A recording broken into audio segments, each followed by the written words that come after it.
A thin sheet of ice covers Bowling Green, Ohio on this cold Saturday night as Mother Nature foreshadows this Bowling Green versus St. Thomas ice hockey game, concluding the already 3-point weekend for Bowling Green, and in one that, if like last night, should have all the aspects of a perfect hockey game that you can picture in your mind, including a Bowling Green State University win. 6 points available this weekend. They've already taken 3. They're halfway there, and St. Thomas stands in the way of that feat and a home playoff for Bowling Green this season. Ben Korak here from the Falcon Media Sports Network, here with Carter Leonard from the Falcon Media Sports Network as well. Carter, your first hockey broadcast. How do you feel, man?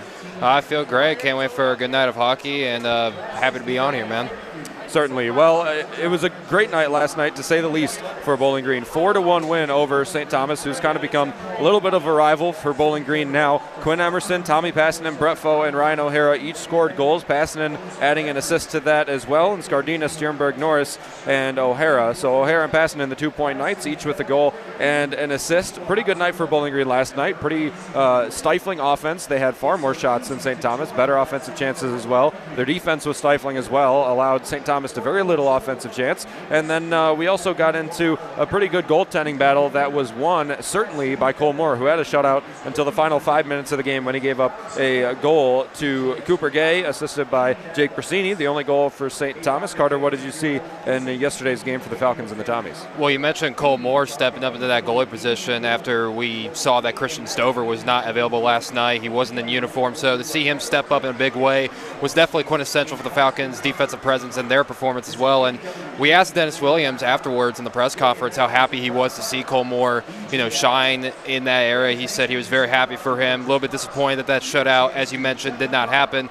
But another thing you got to look at too is when it comes to their defense as well is they shut down St. Thomas's top 3 scorers in Liam Malmquist, Cooper Gay, and I believe Lucas Wallen. So shutting down those top 3 scores was definitely beneficial as well for the Falcons. Certainly. Cooper Gay got the goal at the end, but it was kind of a clean-up one in front of the blue paint. Liam Malmquist had the most shots taken for St. Thomas, but none of them very high quality, and Cole Moore sniffed them out pretty easily across the game. Going back to the goaltenders for Bowling Green, Cole Moore down to a 2.9 goals allowed on average and a .907 save percentage, 5% higher on that save percentage, and 0.1 something goals less, so a pretty good night for him. Definitely made his stats look a little bit better on the season. Took his 6th win of the season now, 6-8-1. Christian Stover will not dress again today, so he will not play in this weekend. Salvador Ivolo will be the backup for Bowling Green today. Can't remember the last time that they only dressed 2 goalies in a homestand, but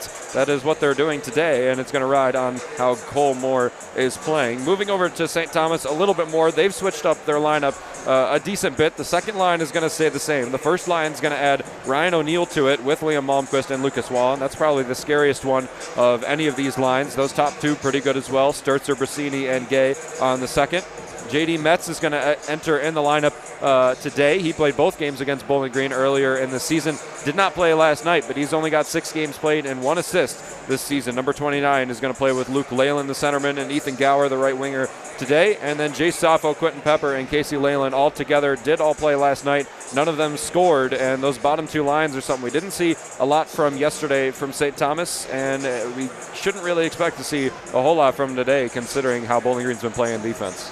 Yeah, absolutely. It's just it's the presence that Williams has really emphasized over the last few games. And I think that's what's been kind of a bit of a struggling factor for Bowling Green, is that there have been times in the season where they should have closed out specific games, but they just weren't able to because they let things get past them that shouldn't have happened. So last night we saw that narrative go away, out the drain, whatever you want to call it, and it seems like they're back to full strength.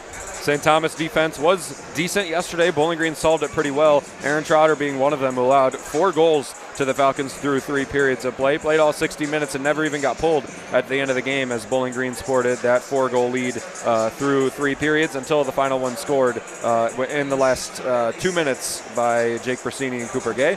The defensive lineup is going to change a little bit. Tobias Abrahamson is going to be in the lineup to play with Mason Pullman today. Jake Ratzloff is going to be the extra skating defenseman, and he's going to go in skate of Carson Peters, who was the extra skating defenseman yesterday, and Abrahamson's going going to go in instead of Ethan Elias, who did not play a very good game yesterday, was constantly being subbed out for Carson Peters. Peters didn't play too well. A little bit surprised to see Cole Miller still in that defensive lineup after 2 penalties taken yesterday, but he's played almost every game this season and is a decent, reliable third-line defenseman. And Jake Seibel is going to get the goal for St. Thomas today. Over 3 goals allowed on average in a .902 save percentage. Pretty much carbon copy of Cole Moore up until this point in the season until Cole Moore's performance last night. They're going to look for a good performance from him and a better performance from him than they saw yesterday with Aaron Trotter. Again, the team coached by Rico Blasi, St. Thomas, going up against Bowling Green, who has made no changes to their starting lineup today. Owen Ozar and Ivan Karodiak are the only things that might change. Owen Ozar was scratched before the start of yesterday's game. Both of them skated, so we'll see who will come out onto the ice for the Falcons today. But it's a winning recipe for Willie, and I think he's going to stick with it, and I think that's a very good decision from him to not change anything after you take a 4-1 win over one of your rivals. Yeah, like the old saying goes, if it ain't broke, don't fix it. So, as you mentioned, most of the lineup is going to stay the same, so it'll be interesting to see if we get similar results like we did last night.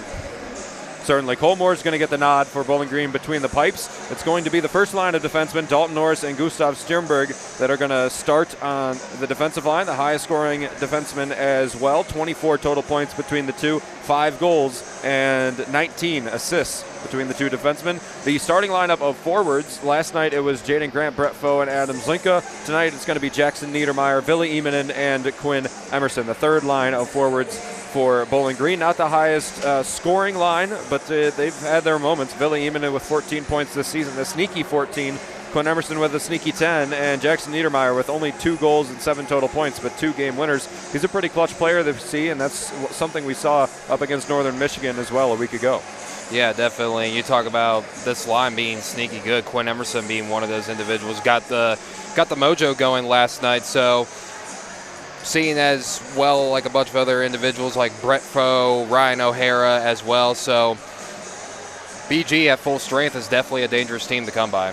Certainly. So, Carter, if you had to choose a couple of things, now I know it was a near-perfect performance from Bowling Green last night, offensively, defensively, goaltending, special teams as well was pretty good. If you had to choose a couple of things to focus on in this game for Bowling Green, what do you think they're going to need to do to solve St. Thomas again tonight? Well, one thing that I noticed very early on in the get-go was just Bowling Green's overall physicality. They're not afraid to move people out of the way for the puck. They're very, very physical, and we saw a lot of that, including a few scruffles here and there in the game. And so I think that's just really important for Bowling Green. We saw a lot of that last night, and just keeping St. Thomas in check is really going to be important, because before last night's game, the last time that they played each other, which was all the way back on November 15th and 16th, all the way out in Minnesota, they struggled against them. So it's been a complete 180 in regards to performance for this team against St. Thomas. Certainly, and Bowling Green, again, a shootout win in the first game against St. Thomas this season, a regulation loss 6-3 in St. Thomas' the second game of the season.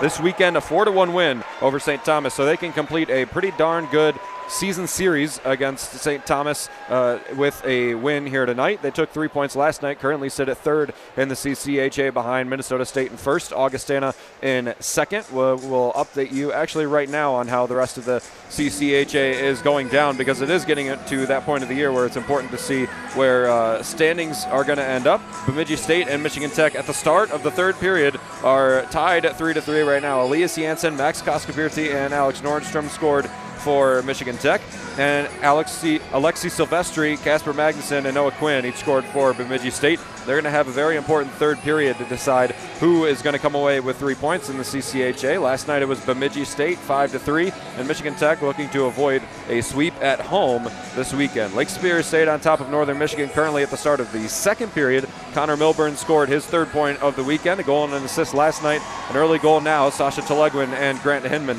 the assists on their 1-0 lead over Northern Michigan at the home of Sault Ste. Marie. Minnesota State beat Augustana yesterday, is going to play them again today, starting at the same time as Bowling Green and St. Thomas from Mankato, Minnesota. And Bowling Green and St. Thomas, of course, starting in a few short minutes. So that's how the CCHA rundown has been today, how it was yesterday. We'll move over into our Falcon Media Sports Network Pick the Stick. Again, we each choose a player, a couple of Falcon Media Sports Network members. We each choose a player, 1 point per goal, half a point per assist. And Cole Moore, who was the goaltender today, will start with 3 points and lose them as the game goes on. You can play along with us at home. We'll start with our exec board of Lucas Kleinmeyer and Tyler Kavlitz. Tyler Kavlitz, who won yesterday with Cole Moore, decided to pivot away to Brett Foe, who was my selection yesterday. Foe scored a goal yesterday as well, has killed St. Thomas this season, truly. He's been very good, a couple of goals, a couple of assists as well against the Tommies. He's the selection of Tyler Kavlitz. Lucas Kleinmeyer, who's on a plane back from Arkansas State after calling BG women's basketball's win over Arkansas State today. He chose Brody Waters, likes the way that he plays in front of the blue paint, and he's been a little bit quiet against St. Thomas in the season series, hasn't scored a point or assist yet, so he's looking for him to get on the board today. Artie Abrego, who called Bowling Green versus Coastal Carolina a blowout for Bowling Green men's basketball earlier today. He chose Ryan O'Hara, a very good pick. 9 goals this season, 17 assists for 26 total points. One of the leaders in assists and points in the CCHA. Carter, you had a decent pick, a third line right winger. Why don't you walk us through why you chose Quinn Emerson? Well, Quinn Emerson was the guy who basically got everything started for Bowling Green yesterday. He's been really solid on that third line on the right wing area, so that's why he's my pick for the night. 4 goals, 6 assists this season, 410 total points from the Manhattan Beach, California native. Of course, the son of Nelson Emerson, BGSU hockey legend. And then my pick tonight, I'm going to go with the clean sweep of the first line. I'm going to go with Ben Duran. 6 goals, 9 assists this season for 15 total points. Another guy that gets sneaky points on a first line with Waters and O'Hara, but they're all good passers. They're all good scorers, and I think it's going to be Duran's night tonight. So definitely look out for Brody Waters, Brett Foe, Ryan O'Hara, Quinn Emerson, and Ben Duran. I was thinking about choosing Cole Moore based on how he played last night, but I decided not to, and you can choose him at home if you want to keep up with our standings, and we'll update you as this game goes on. Carter, before we take our break and then bring everybody back for a puck drop, is there any final words you have about Bowling Green or St. Thomas's play tonight?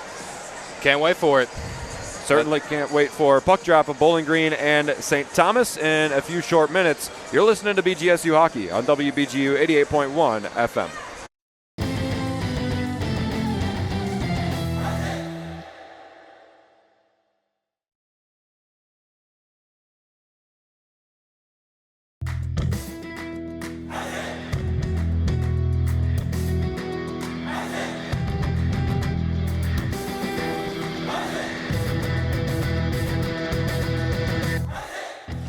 Falcon men's golf will participate in MAC A10 match play in Dade City, Florida on Monday, February 10th and Tuesday, February 11th. Falcon Media Sports Network Sean Connolly will have a recap of the event on bgfalconmedia.com.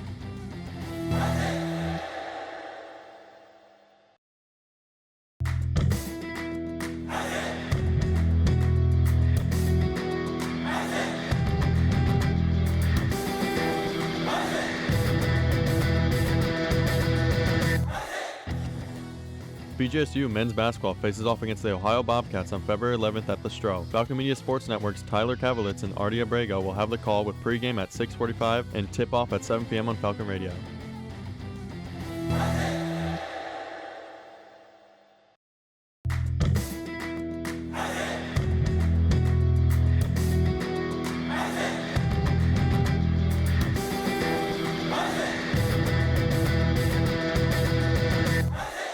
Bowling Green men's basketball picks up the home leg of the MAC Sun Belt Challenge when they welcome the Coastal Carolina Chanticleers to the Stroh Center on Saturday, February 8th. You can join Artie Abrego and Foster Rostai on Falcon Radio starting at 1:45 for pregame, followed by tip-off at 2.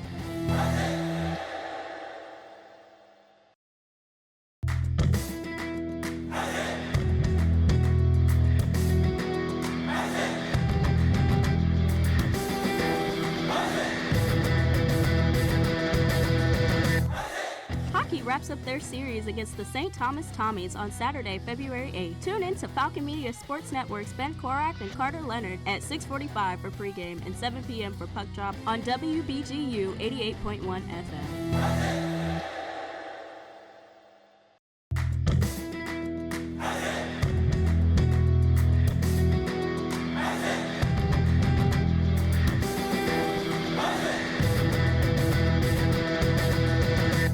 BGSU Hockey returns to Slater Family Ice Arena to battle St. Thomas on Friday, February 7th. Join Falcon Media Sports Network's Ben Korak and Tyler Kavlitz at 6:45 for pregame and 7 p.m. for puck drop on WBGU 88.1 FM.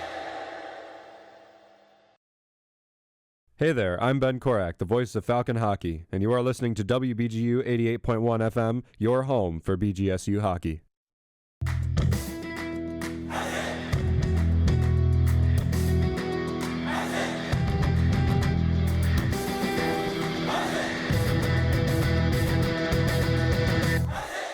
BGSU Gymnastics will be on the road in Maryland as they take part in the Towson Quad Meet against Towson, Illinois State, and William & Mary on Saturday, February 8th. Sam Morse will have a recap following the event. You can find all the details on bgfalconmedia.com. You hear the boos right now in the Slater Family Ice Arena as St. Thomas takes the ice against Bowling Green in the home barn of the Falcons. We have starting lineups in here. Carter Leonard, why don't you walk us through the starting lineup for the St. Thomas Tommies? Why, thank you, Ben. So, starting on the left wing, we have Liam Mulmquist, one of the lead scorers on the team. Center, we have Captain Lucas Wallen. And on the right wing, we have Ryan O'Neill that is rounding out the offense. On the defensive side, on the right side, on the left side, I should say, we have Chase Foley. Defensive center, we have Chase Cheslock, and goalie, we have Jake Sabel. So that is your starting lineup for the St. Thomas Tommies. On the side of your Bowling Green State University Falcons, on the left wing, starting today, number 12, Jackson Niedermeyer, 26 games played, 2 goals, 5 assists, and 7 total points. In the center, Billy Emanen, a pretty good face-off man, number 33, has scored 4 goals, 10 assists this season. And on the right wing, Quinn Emerson making yet another start, as he has so often lately, 27 games played, 4 goals, 6 assists, and 10 total points for the first line, or the starting right winger. On the defensive side, it's Dalton Norris and Gustav Stjernberg, 24 total points in this campaign, and 24-25, the highest scoring defenseman and 2 of the better defensive defensemen as well. And starting between the pipes for Bowling Green today is going to be the sophomore Cole Moore, filling in for Christian Stover due to his injury. But if he plays anything like he did last night's 24 save, 1 goal allowed performance, it's going to be a pretty good one again today from goaltender Cole Moore. So that's the starting lineups for these 2 squads. And in a few short minutes, we'll bring you right back and have puck drop on this gorgeous but icy Saturday night. You're listening to BGSU Hockey on WBGU 88.1 FM.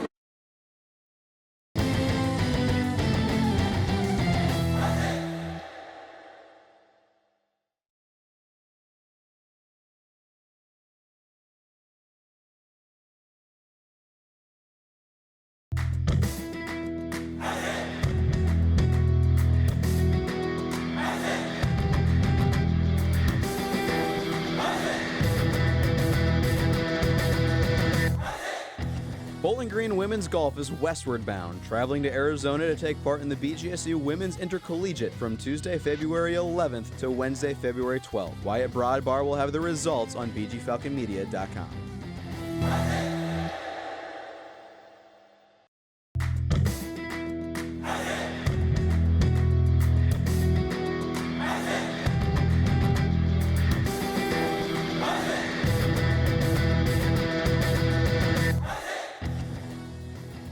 To listen to replays of recent Falcon Media Sports Network's broadcasts, tune into WBGU 88.1 FM every weekday morning from midnight to 3 a.m.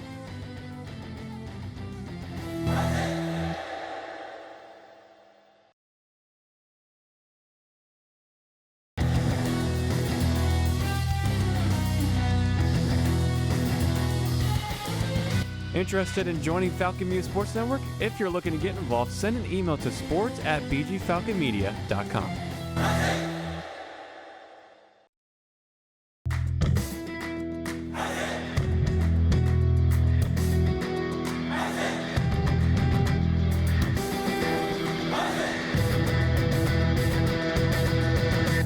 This is Phil Beskid, BGSU Radio Faculty Advisor. You can catch all the Falcon Media Sports Network broadcasts on our 2 stations, WBGU 88.1 FM and Falcon Radio, which can both be found on bgfalconmedia.com. I Ziggy.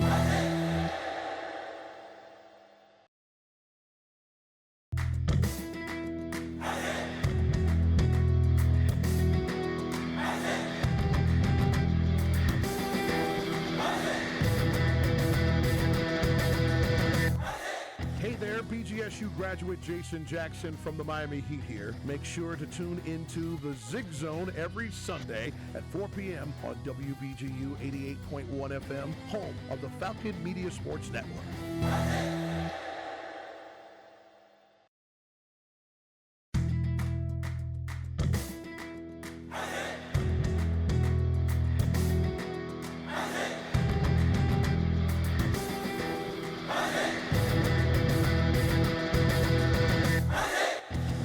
Hey, BGSU graduate Jason Jackson from the Miami Heat here. When I was a Falcon, there was BGRSO. Now it's Falcon Media Sports Network. Keep up with all BGSU sports news and action by following BG_FMSN on Twitter/X and check out BGFalconMedia.com.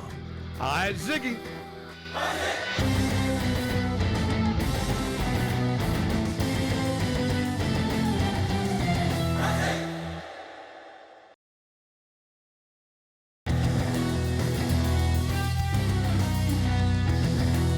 For all BGSU sports news and updates, follow Falcon Media Sports Network on Twitter X at BG_FMSN and head over to BGFalconMedia.com.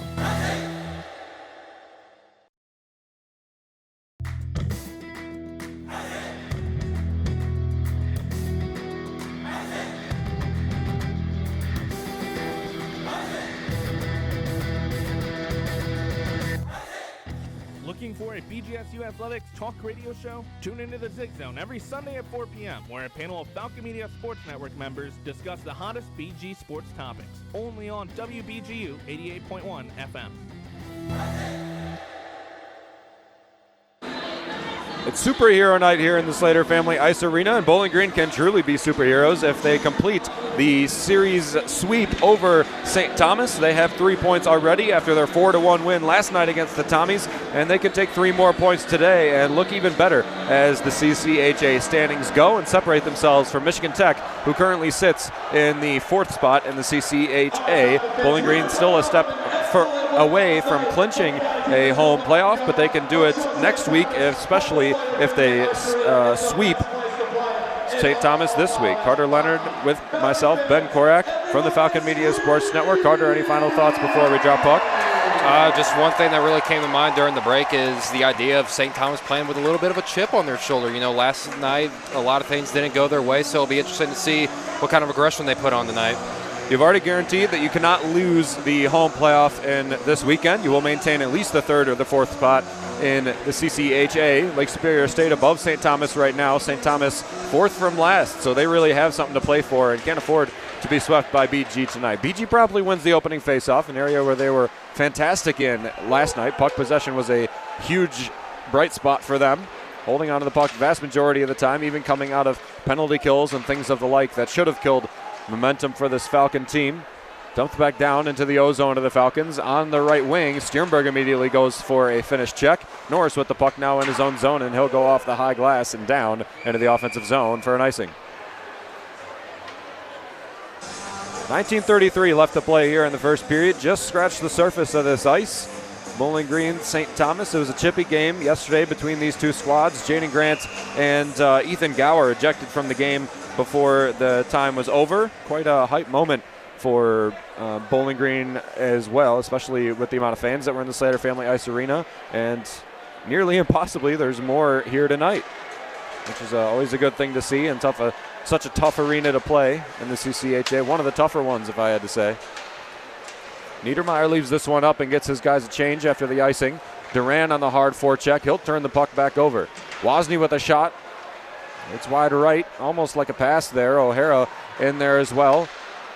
Passanen's shot. He's got pretty good offense going lately. 3-game point streak for Tommy Passanen. A goal and an assist yesterday.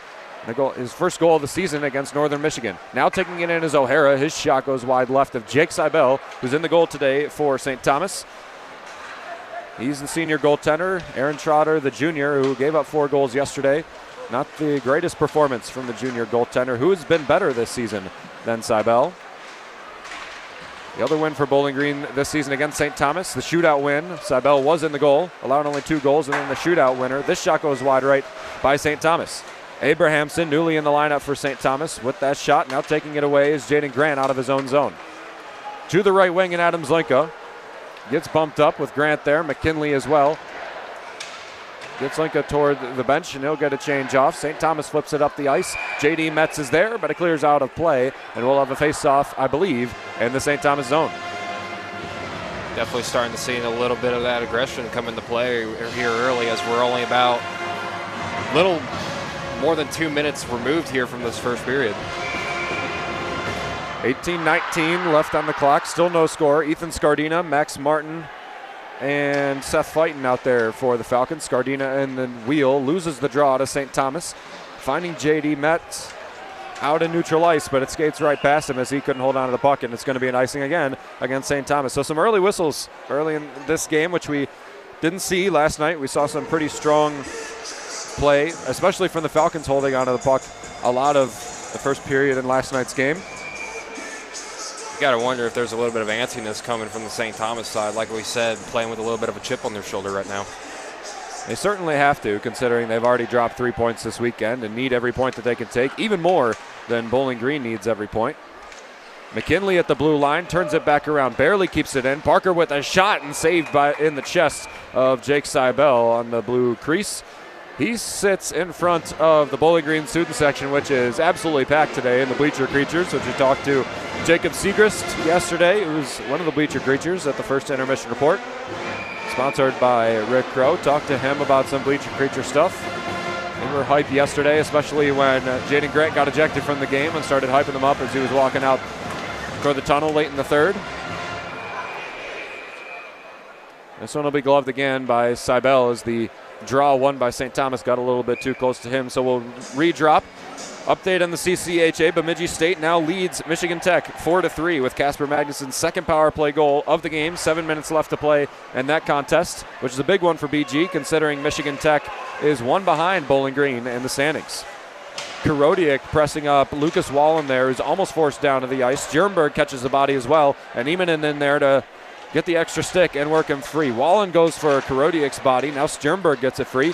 Back out to Niedermeyer, and tic-tacs it out to the right, and Quinn Emerson. Emerson takes the move to the inside. Good move there to beat Chase Foley on the defensive end. Foley recovers. Wallen's there, out to his own blue line. It's O'Neill. O'Neill wears a big hit by Ville Emanen, who'll skate off. Chase Cheslock back there, who got into a couple of scrums, mainly targeting Brody Waters yesterday. Malmquist goes for a hit on Duran, away from the puck, but nothing called. Malmquist down into the zone. Chasing it back down is Passanen out between the defenders. Now to Waters on the right wing. It's a 3-on-2 for Bowling Green. Not a lot of open ice. Out to O'Hara. O'Hara the shot, and is deflected to the left wing. Another shot saved by Seibel in the goal. 16:52 left to play in the first period. Still no score. Puck on the right wing of St. Thomas, and they'll leave it out and go for a change as they get two forwards and a defenseman out now to join Jake Ratzloff and Cole Miller. Central Ice, Brett Foes there, had a goal in yesterday's game. And 3 assists in the second game against Northern Michigan up in Marquette. The assist hat trick on all 3 goals from the Falcons, including the game winner by Ryan O'Hara. Ryan O'Hara leading Bowling Green in game-winning goals, although he didn't even score a goal until December 29th. But now holds the lead for the Falcons with 4. Big hit there by Ratzloff. No hand in the air from the referees as they're still getting really chippy there on the boards. Bowling Green fans not happy. This one's flipped up to the blue line. Norris wears a couple of bodies. Fighton dumps it back in the zone, and Ratzloff is there to take it away. The redshirt junior, mid-sized defenseman, 6'2", 215. Another hit returned from the Falcons in front of the St. Thomas bench. We're having some aggression here with not a lot of scrums going on, which is good for these two squads to avoid suspensions this late in the season. Martin takes it up the left wing, turns it back around to Grant Doctor. Grant Doctor playing defense. Scardina with the backhand chance, and now it's into the right wing. Out to McKinley on the right wing blue line, wings it across to Parker. Parker the shot in, off of the stick. It's going to be a penalty, I believe, against St. Thomas as the hand was in the air by the referee. It's going to be Derek Berkebiel, and they're actually going to send, they're going to send a Tommy off, and nobody for the Falcons. Looks to be Jay Saffo, who's going to get his second penalty of the weekend, and Bowling Green's going to get an early power play with 15:30 left to play in the first period. He's going to get it for tripping. It's all about taking advantage of those early, penalties and whatnot, and Bowling Green being on the power play. This could be a recipe for disaster for St. Thomas if they're not careful. 1 for 3 on the power play yesterday. The only goal scored by Ryan O'Hara, assisted by Stjernberg and Norris. Those are the 3 guys to look out for on the power play. Stjernberg with the shot here, high of the goal. That one was close. Another rebound chance. Seibel's there to cover it up. But some extracurriculars going on after the play now, as a chip was given by a St. Thomas player to Brody Waters in front of the blue paint. And we'll get a face-off to the right of Seibel. See Jake Retzlaff get a lot of physical contact with some of the Falcons out there. Definitely a lot of pushing and shoving. Still early. 5 minutes left to play in Bemidji State, Michigan Tech. 4-4 now as Elias Janssen just scored his second goal of the game, his second power play goal of the game. The penalties for both squads spelling disaster in this one. Martin with a quick wrist shot, and it's covered up by Seibel. Again, that's 2 shots on goal with only 20 seconds expired in the power play for this Bowling Green team that's really found some offense as of the last couple of games.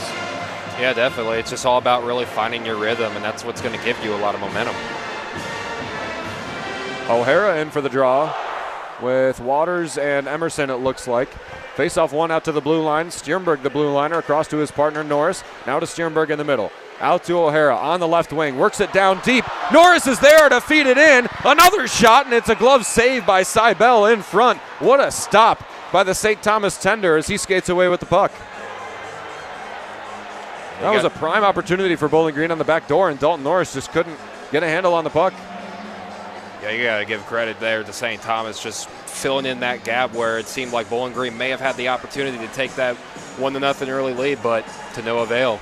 Would have been a big goal for the Falcons, but not too long expired off of the clock. Only 13 seconds and 3 shots on goal for Bowling Green, who leads in that department 9-0 over St. Thomas. Cole Moore yet to be touched with the puck. O'Hara's in for the draw. Martin and Waters. Face-off one back. Norris with the puck to the right wing at O'Hara, and now they'll switch sides and get into their formation. Norris on the left wing, back to O'Hara in the center at the blue line. Now to Stjernberg, slap shot wide right of the goal. O'Hara will have to skate across the blue line and keep this puck in. It's at Martin. Martin playing the point man now. Distributes it out. It hits the stick on the ice to O'Hara. O'Hara with the puck now. His wrist shot is blocked. Now across to the right wing and Norris. Norris back to the middle at O'Hara. O'Hara passing it to the left wing. Now to Stjernberg, back to O'Hara in the middle. O'Hara to the left wing, Stjernberg in the middle. Stjernberg looking for a shot to Norris on the inside. No slap shot chance there. Now back to O'Hara. Wrist shot deflected in front, and Seibel will catch it in his chest with 47 seconds left on the power play. An extracurricular shove there. But just over 14 left to play in the first period. Bowling Green still getting some great offensive chances there in front of the cage of St. Thomas. I believe it was Maxwell Martin, number 15 on that left wing, who got shoved to the ground right there. Eamon will check in the game. Foe in there as well. Duran playing the blue line. 4 forwards for Bowling Green on this power play unit that we saw yesterday as well. Here's a flip up the ice, and the first icing down by St. Thomas. That'll kill some time off of this. 10 seconds expired in the power play from that 47-second mark. Now to their own blue lines. Linka up the right wing. Leaves it back for Eamon. Eamon down as Linka on the goal line. He's going to wear a hit here by Chase Foley. Foley's going to try and ice it down with the backhand. It's behind the goal of Jake Seibel. And it'll be knocked back out to the blue line of the Falcons. McKinley can't keep it inside the zone, and Eamon will have to chase it back down. 10 seconds left on the power play. They'll have to really push here unless they want to take their time and let the Tommy get out of the box. 5 seconds left to play, still in their own end. Now the Falcons take it out. Wozni up the left wing to Passanen. Passanen down the zone with Jay Saffo coming out of the box, and a successful penalty kill for St. Thomas. Here's a wrist shot from the goal line on the corner by Tommy Passanen again, who's got 2 shots on goal already in this game, saved by Seibel. Back out to the blue line. A kick save there to keep it inside the blue line by Passanen. He'll push it away.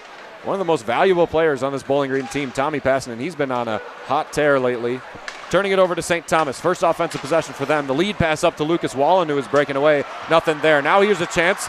Over to the inside. Covered up in front by Jake Seibel. What a pass by, it looked to be Quinn Emerson from the left wing into center to Niedermeyer. But the cleanup chance was rejected by Seibel, who's up to 12 saves already with 12:52 left to play in the first. Kind of a polar opposite performance from the goalie side of things with St. Thomas tonight and compared to Cole Moore last night. So far, so good. Crowd continues to get larger here in the Slater Family Ice Arena. The second and third period is going to be packed. Parker across to Norris. Norris at the blue line, back to Parker, and now to the right wing at Seth Fighton. Fighton loses handle of the puck. He'll dump it back down to the goal line. Now distributing it, Zenka to Fighton. Fighton slaps it and misses the goal right. Out to the blue line again, winged across. Parker keeps it inside the zone barely. Martin's in there. Back around to Parker. Parker evades inside the blue line. Now Sturzer getting it outside and back to Mason Poolman. We'll be back in the zone for St. Thomas. Big hit there by Scardina and another one by Ivan Korodiak. Korodiak playing some pretty decent minutes in these couple of series and has played all but one game since he was signed in the middle of December. His first game played against RIT where he played great. The next series against Lake Superior State where he picked up the first point of his college career. Sternberg mugs the offender for St. Thomas, takes it up down the right wing on the boards. Out to Waters. Waters behind the goal. Duran in there as well. Wallen with a good tic-tac pass. Now to the left at J.D. Metz. J.D. Metz dumps it up and will go for a change to get some new forwards on the ice. Gower giving a forward check. Sternberg up the ice. Waters bumped, but he takes it into the zone clean. He's bumped there by Sturzer. Sturzer gets a push from Foe. Foe with the puck on the left wing boards. Turns it back around toward the blue line. And now he'll fake the pass, get some open ice. Foe with a shot and is blocked in front, up into the air, gloved and dropped by Gower. Gower was a big hit by Zlinka, centering pass taken away by the St. Thomas defenseman. Now the puck still in the offensive zone for Bowling Green. 11 minutes left to play in the first period. Good pass to McKinley. McKinley tacks it over to Grant. Grant there, Niedermeyer behind, taking it down to the right wing. Back out to the blue line. Slap shot, McKinley in front. Seibel is perfect so far in this game. 14 saves now for Jake Seibel as he frees his play on this. The other thing, too, is that St. Thomas, they've just been swarming around all over the place, keeping everybody in check. That's not something that we kind of saw something similar to that last night for them, but it was nowhere near the level that we are currently seeing right now. So we talked about, the defensive adjustments that they made beforehand, as you mentioned during the pregame. So a lot of that can be attested to that changeup. Only one shot that did not even record as a shot on goal for St. Thomas in this game. The only other stats recorded, a couple of face-offs and one block for St. Thomas, whereas Bowling Green's won 7 face-offs, 14 shots on goal on 18 total shots, and has not allowed Cole Moore to even get a save in this game.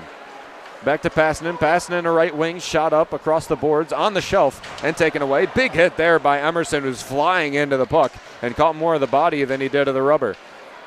Now out to the blue line, shot in, wide right of the goal. Back out to Passanen on the right wing, will keep it in. His shot is blocked by Malmquist, taken over to the center. Emerson with a dump in. Out of the 10.5 minutes played through this first period, or 9.5 minutes, I should say, probably 8 of them being spent in the Bowling Green zone. And it's still pinned up against the right wing boards here. Passanen wings it across to Norris, and he'll exit outside of the O-zone for the Falcons with Norris to dump it back in. Norris was inside, offside warning against Bowling Green, so they're going to get a lead pass up.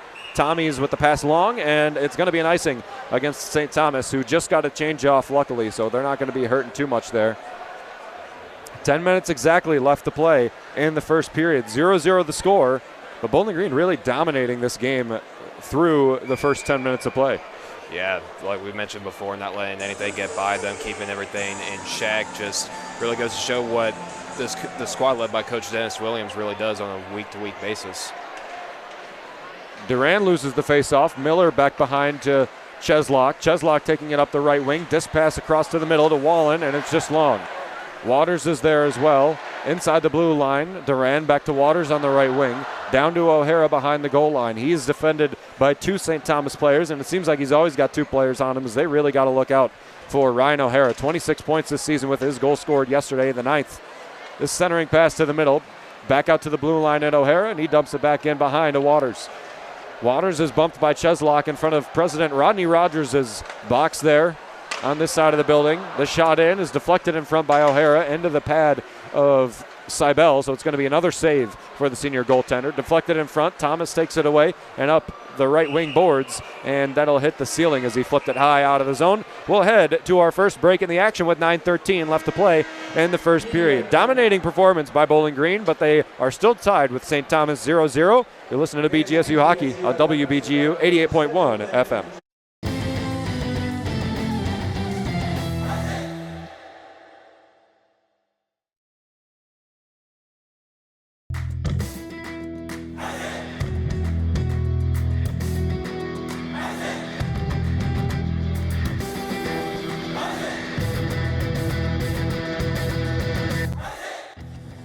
Don't have time to tune into a BGSU sports broadcast? Falcon Media Sports Network will have you covered with live updates of home BGSU athletic events. To follow along, head over to @BG_FMSN on Twitter X.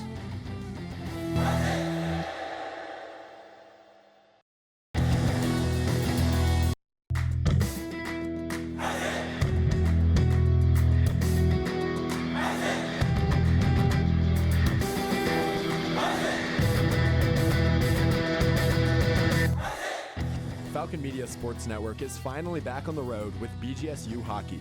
Make sure to catch the voice of Falcon Hockey, Ben Korak, on the call for every BGSU game this season on WBGU 88.1 FM. Back here in the Slater Family Ice Arena, quick update on what's happening in the McInnes Student Ice Arena up in Houghton, Michigan. Bemidji State currently leading Michigan Tech 5-4 on their most recent goal by Jackson Panzer on the 16-minute mark. 21 seconds left to play in that game, and it looks like Michigan Tech could be swept at home with Bowling Green sweeping at home. That's going to be a really good one for the Falcons, who sit in the 3 spot in the CCHA. Tech sitting in 4th. And it's going to be a huge one for Bowling Green to hold on to if they can complete the sweep this weekend. Lake Superior State on top 1-0. Minnesota State on top of Augustana 1-0 as well. And no score yet in the Slater Family Ice Arena, although we've seen some pretty dominating play so far, Carter. Yeah, absolutely. Just both sides of the puck just being very, very aggressive with each other. Not as much scrums as we saw last night, but keep in mind, still very, very early in this matchup. A lot could change from here on out. Odd formation for Bowling Green on this draw. Scardina loses the faceoff. Gower, the pass out to the blue line. Now Bowling Green with a shot in is high. Seibel makes a risk and gloves it in front with Fighton there. He had to shut that play down or Fighton was going to clean something up. As Bowling Green's done so well this season, that's the main way they're getting their goals. Got it 1 or 2 yesterday on that same way. They've taken some shots from deeper as the season has progresses, but they've got a lot of their goals this season from cleanup in front of the blue paint.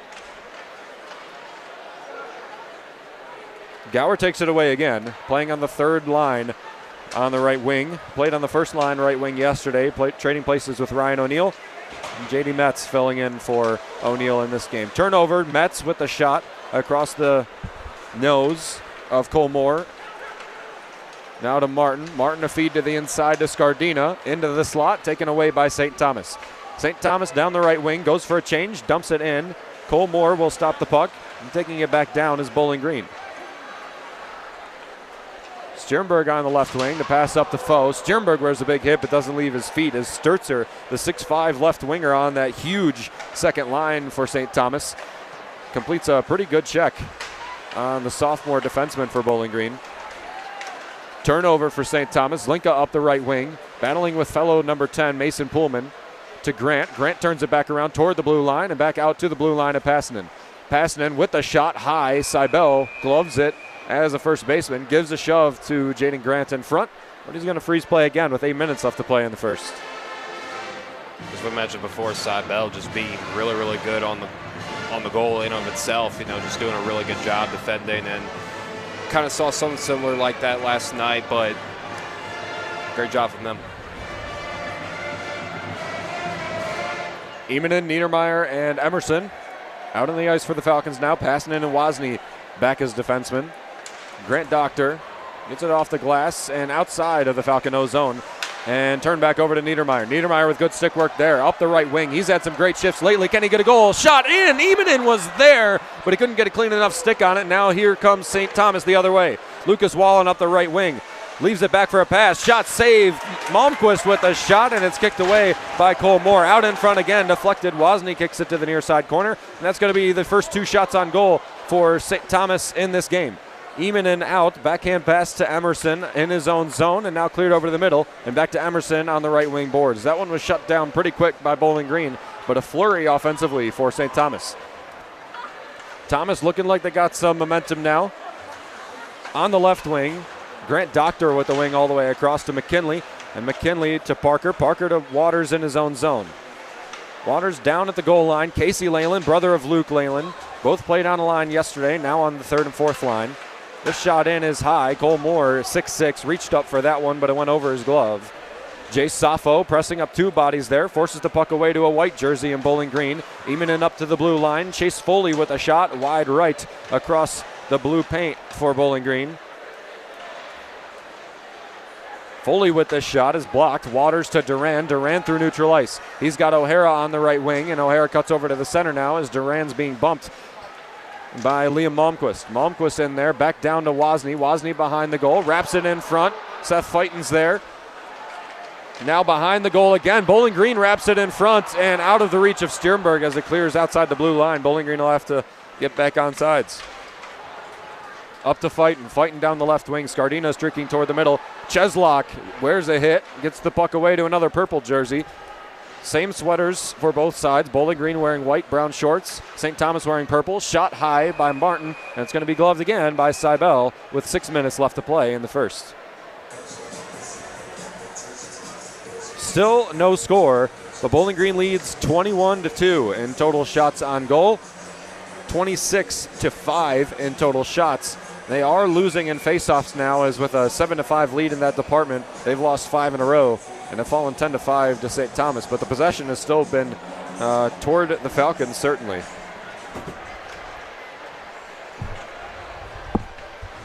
Across the blue line, Sternberg with the shot in, deflected in front. Down in front of Jake Brasini, who got a stick on that one and could have beat his own goaltender. Pullman down in the zone. Foe looks back there as well. Wearing a hit to Cole Miller. Miller in there, pressed behind. 2 penalties yesterday. The most penalized non-ejected player from yesterday's game is Drayden Grant and Ethan Gower got tossed for 10-minute misconducts. Both are playing in this game. No suspensions coming. But, the referee is probably just wanting to teach both teams a lesson. Brasini through center, up into the offensive zone, and Bowling Green promptly stops that one. Goes for the bank pass. Jaden Grant up the right wing. Onsides, Brett Foe in the middle. Shot by Grant. Foe to the near side. He's bumped hard there by Jake Ratzloff. Ratzloff puts another forecheck center ice on Quinn Emerson. Keeping it onsides. Now it's offsides as Foe will skate off as he took a physical shift there. 5 minutes left to play in the first period. 0-0 still the score. Grant Doctor with Niedermeyer and Emanen in there fighting for the puck. Emerson, Passanen, and Wozni back. It's been the most time-taking lineup out there as they've played pretty well so far in this game. Emerson ducks under the defender, creates some open room. This pass across, over in front. Bowling Green with the puck on the doorstep. Now Wozni with the shot wide right of the goal. Feeds over in front, and Seibel gloves this one before it can get to the slot. And some great chances there by Bowling Green, and the one from Ben Wozni just missed the goal. That could have tilted the ice the way of the orange and brown pretty quick.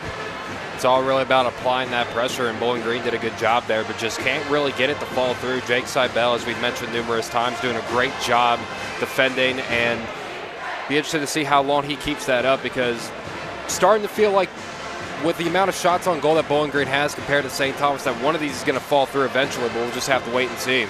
Miracle most recent goal by Michigan Tech. 20 seconds left in the game. The empty net. Elias Janssen scored his 3rd power play goal of the game. He's got a hat trick for Michigan Tech. They're tied 5-5 and have 2 minutes and 15 seconds left in the overtime period. Now Waters with a low angle shot and is let go by Seibel as it ricochets off of a couple of boards. Now a pass into center, long for J.D. Metz.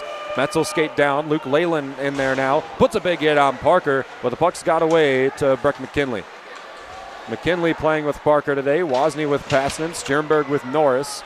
That's probably the best defensive core that the Falcons have. They switched it up against Northern Michigan, but didn't get the production that they were hoping for. Some things when you change it up doesn't really work out in your favor, and sometimes you have to go back to what worked in the first place. But never be afraid to be innovative, as one might say.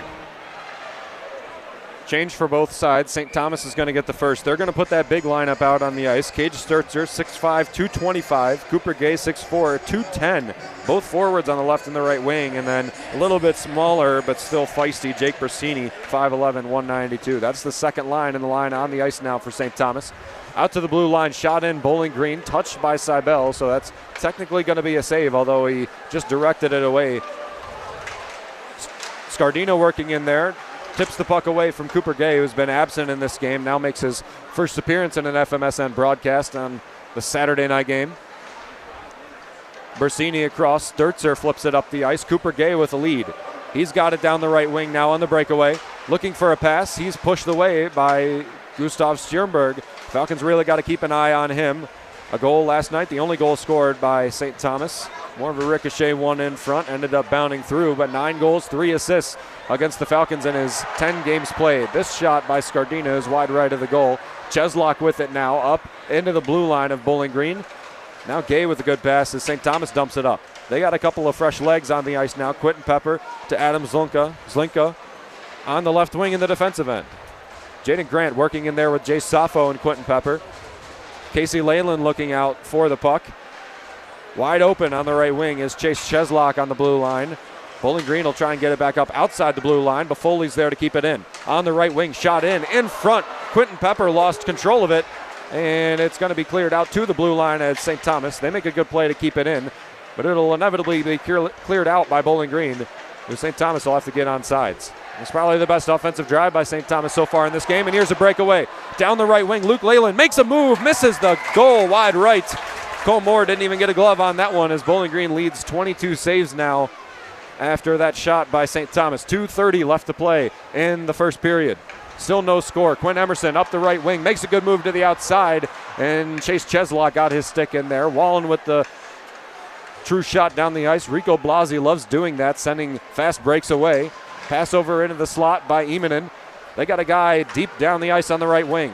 That's Ryan O'Neill. Ryan O'Neill to Lucas Wallen. Wallen dumps it back to O'Neill behind the goal line. Bowling Green's there to clip it away.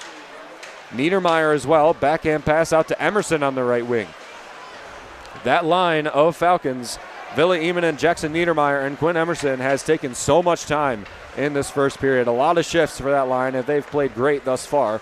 Willie really trusting them. The first line of Falcons is going to come on now. Waters, Duran, and O'Hara. Lead pass just long, kept inside the blue line. Good play. Cole Miller with a shot, and it's in front, directed away by Breck McKinley. Duran puts a hit on Malmquist. Parker's going to be the first one to this puck on the left wing boards. And now Niedermeyer up to Waters will take it into the zone with $1:20 left to play in the first. Still no score. Bowling Green, St. Thomas. Up in the middle, Malmquist there, down to the left wing. Lucas Wallen with a shot. Glove saved by Cole Moore as the crowd erupts. That'll be the 4th save of the game for the sophomore goaltender. Some pushing going on behind the net. But yet again, you still have no score, even though Bowling Green has played vastly better in this first period than St. Thomas. Great job by Cole Moore scooping up that puck as if it was nothing right there. Just it's one thing that we talked about numerous times last night. I'm sure you guys mentioned it when Nathan Burkett was on the broadcast, just how good of a job Moore has done so far in the absence of Christian Stover. 8 Falcons with 2+ shots, 2 Falcons with 3+ shots. Not a single Tommy has over 1 shot on goal. They only have 4 total. Malmquist, Gower, Leyland, and Wallen. The only shots on goal for Bowling Green. We'd be here all night if I listed out the ones, or against Bowling Green. We'd be here all night if I listed the ones for Bowling Green. Scardina flips it into center in front of his own goal. Duran takes it away up the ice into center. Cheslock forces this one into the crowd. And the student section gives him a little something for that on the bad pass. Under a minute left to play in the first. And the face-off will happen in center ice on the Bowling Green logo. Bemidji State did walk it off in overtime. The final goal by Jackson Judding to beat Michigan Tech. That's a 5-point weekend for Bemidji State in the away barn of Michigan Tech. Tech in Houghton. And that's a big one for Bowling Green, as Tech's not going to rise in the standings at all. And they might fall depending on what happens with the Lake Superior State game against Northern Michigan. Up to the blue line. Bowling Green can't keep it in. 45 seconds left to play in the first. St. Thomas with the puck back in their own zone as Bowling Green iced it back around. Emerson on the forecheck. Two-man forecheck for Bowling Green, turning it over. Niedermeyer with the puck, has to wait for his guys to get on sides, and he'll just go for a change with Emerson on the forecheck. Grant out there now as Eamon skated off. He's on the forecheck now. Good stick in the lane by Bowling Green. Niedermeyer playing those long passes so well. Those breakout looks for St. Thomas are not connecting at all, which they function on. And the game plan for Bowling Green being executed to a T right now. 24 seconds left to play in the first. It's all about really using your time wisely in these moments like this. Only 24.1 left in the first period. So, as you mentioned, good job by Bowling Green executing on all cylinders. Grantham passing in the defenseman. Scardina and Grant. Oh, Quinn Emerson's going to be sent to the box for 2. I didn't even see that. There was no call by the referee, so they just sent him off. It's going to be a 2-minute minor to Quinn Emerson. The start of a power play for St. Thomas with 24 seconds left, so the majority of this is going to be served out in the second period. Bowling Green 0 for 1 on their one power play attempt. St. Thomas 0 for 3, and there's yesterday. Iced down by Bowling Green. That's going to waste a lot of time on the game clock. 10 seconds left to play in the first period. St. Thomas is going to mount one last rush against Bowling Green. Scardina defending Chase Foley. Foley dumps it in the zone. Whistle blows, and I think it's going to be an offsides against St. Thomas with 3 seconds left to play in the first. Add that on to the numerous penalties that the Tommies have faced on this first period so far, whether it's icing, offsides, you name it.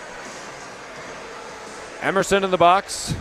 He's going to have $1:37 left to play in the second period. Face-off won by St. Thomas. They'll leave it back, and that's how we will end the first period. 20 shots on goal more for Bowling Green in the first period, but they did not score a goal. Neither did St. Thomas. It's a 0-0 hockey game here in the Slater Family Ice Arena. We'll unpack it in a few moments on the Rick Crow First Intermission Report. Don't go anywhere. You're listening to BGSU Hockey on WBGU 88.1 FM.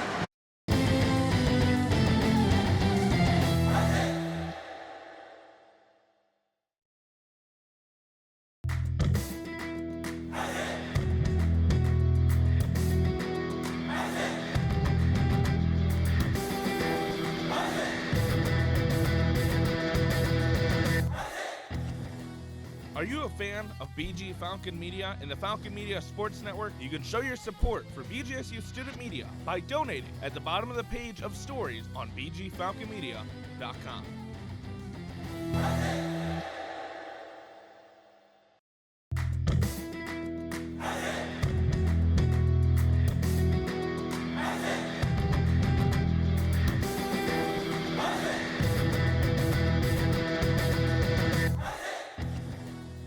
Are you a fan of BG Falcon Media and the Falcon Media Sports Network? You can show your support for BGSU student media by donating at the bottom of the page of stories on bgfalconmedia.com.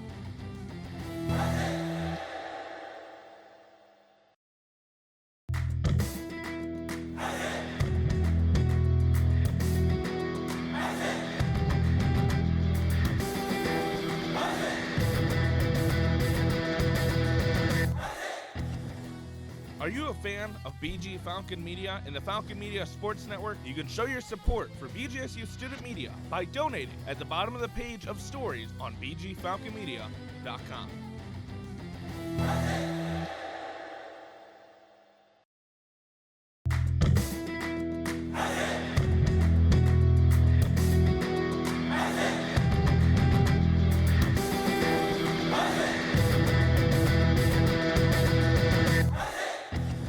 Did you know Falcon Media Sports Network has video highlights of BGSU athletic events?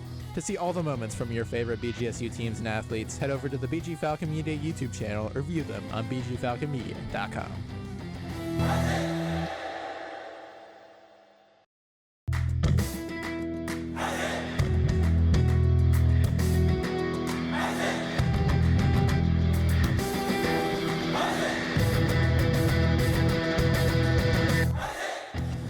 Looking for a BG Athletics discussion show? Check out The Swoop, where a rotating cast of Falcon Media Sports Network co-hosts talk everything BGSU athletics. New episodes are available every Tuesday at 6 p.m. on the BG Falcon Media YouTube channel.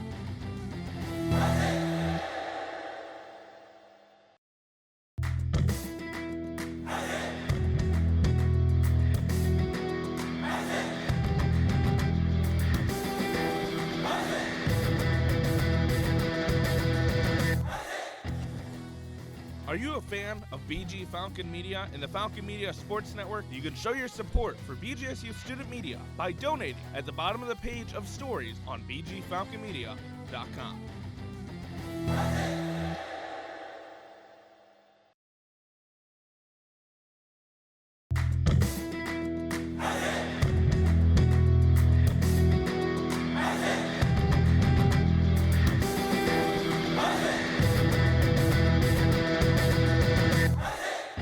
BGSU women's track participates in the Ashland Lightgiver Invitational on Friday, February 7th. Falcon Media Sport Network's Chaz McNeil will have a recap of the event on bgfalconmedia.com.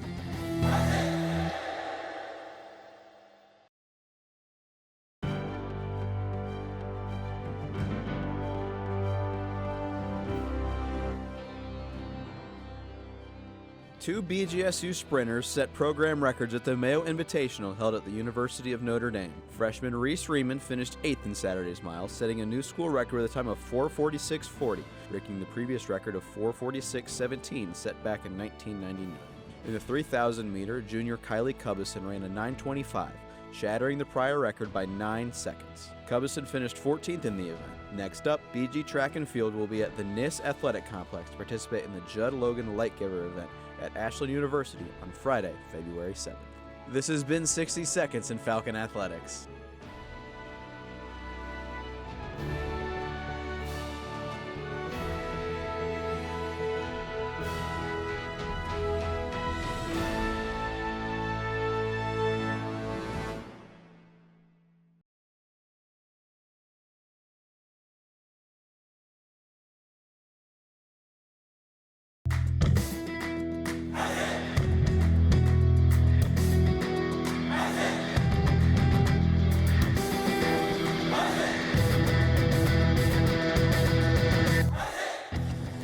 BGSU women's track looks to continue their record-breaking season when they travel to Ann Arbor for the Michigan Invitational on Saturday, February 8th. Falcon Media Sports Network's Dalton Lowe will have the recap available after the event on bgfalconmedia.com.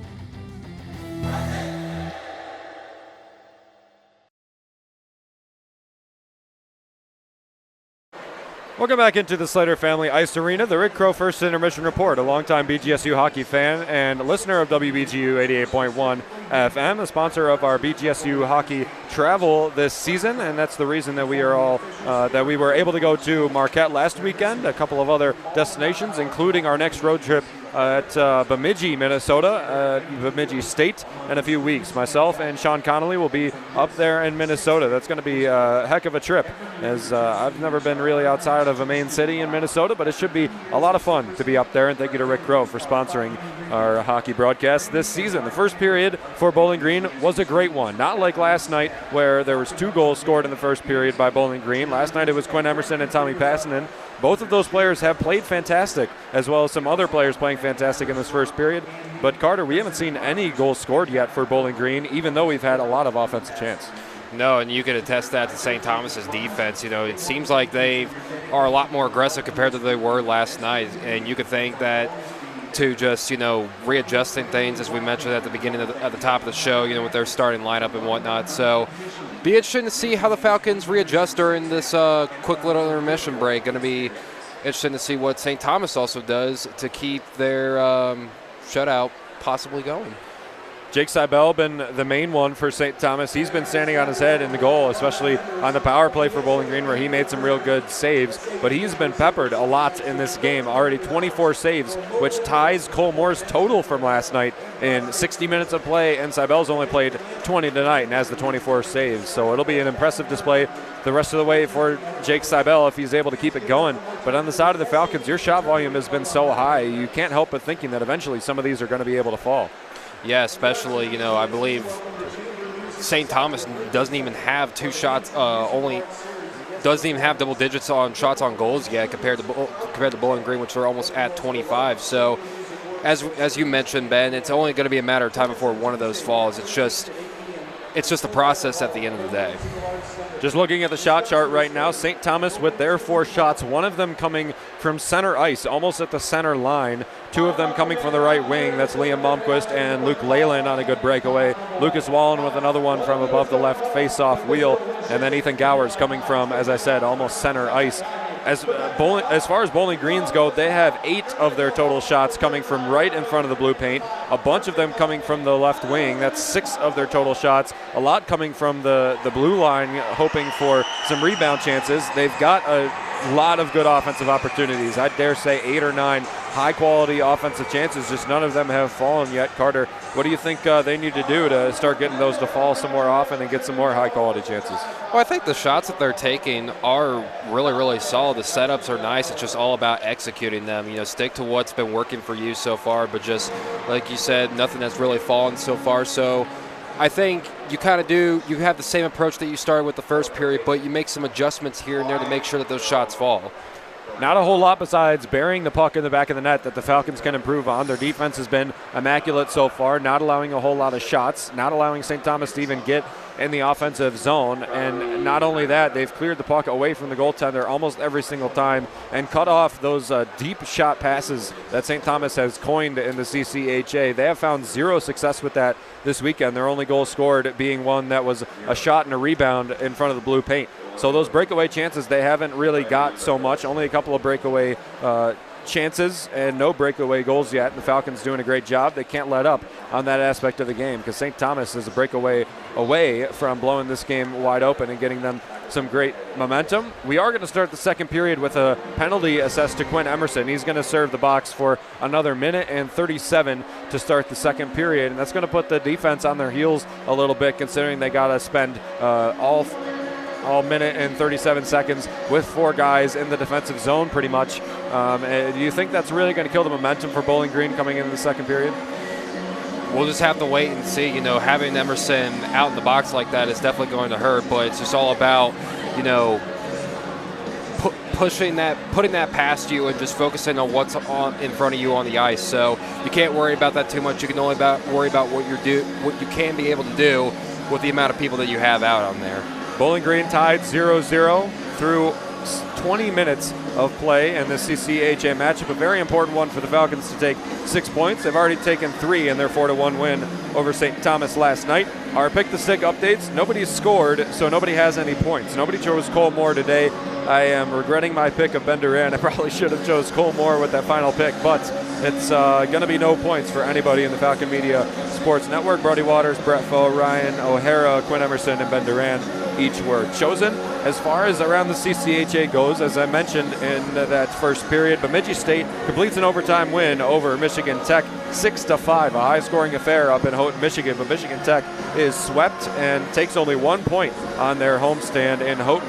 That's a big one for Bowling Green and a very bad one for Michigan Tech, who's fallen apart as of the last couple of games, and they have a hard schedule as well. They play Ferris State, who's a little bit of a rival for them, but Augustana and St. Thomas as well. Those are the opponents for Michigan Tech. We know St. Thomas is a pretty good team, and Augustana, top 2 team in the CCHA, so that's going to be an important one the rest of the way for Michigan Tech and for Falcon fans to look out for.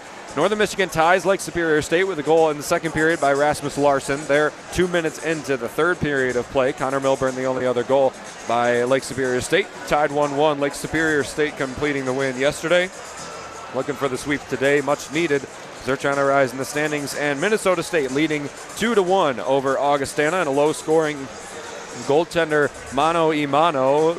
Alex Tracy and Josh Kotai, 2 of the better goaltenders in the CCHA with Christian Stover out. Brett Pedlick, Phil Williams scored 2 goals for Minnesota State early in the first, and then Peyton Matsui for Augustana scored with 3 minutes left to play in the first period. And we're in the start of the second period up in Mankato. Bowling Green tied 0-0 with St. Thomas. You just heard the Rick Crow first intermission report. We'll take a step back and bring you for the second period puck drop. And don't go anywhere. You're listening to BGSU Hockey on WBGU 88.1 FM.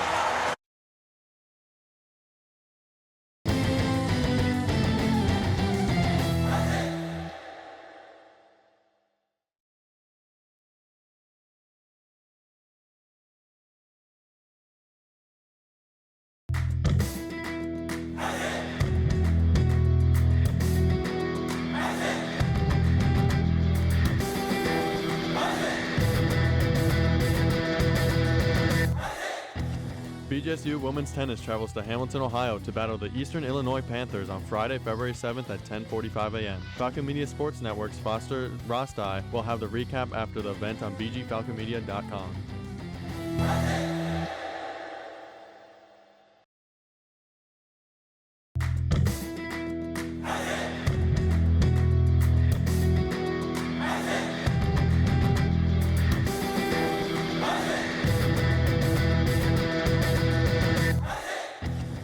Falcon women's basketball faces Arkansas State in the MAC Sun Belt Challenge on Saturday, February 8th. Tune into Falcon Media Sports Network's Lucas Kleinmeyer at 2:45 for pregame and 3 p.m. for tip-off on WBGU 88.1 FM.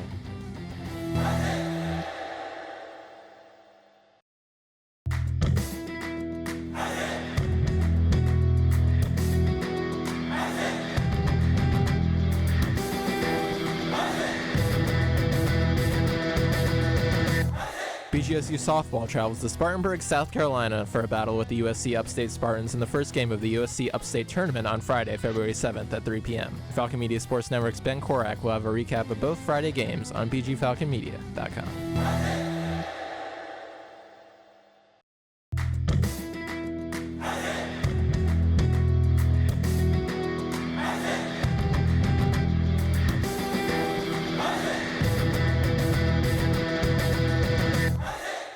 BGSU softball concludes the USC Upstate Tournament with a battle against the Akron Zips in an early season MAC matchup on Sunday, February 9th with first pitch at noon. Falcon Media Sports Network's Ben Korak will have a recap of the event on bgfalconmedia.com.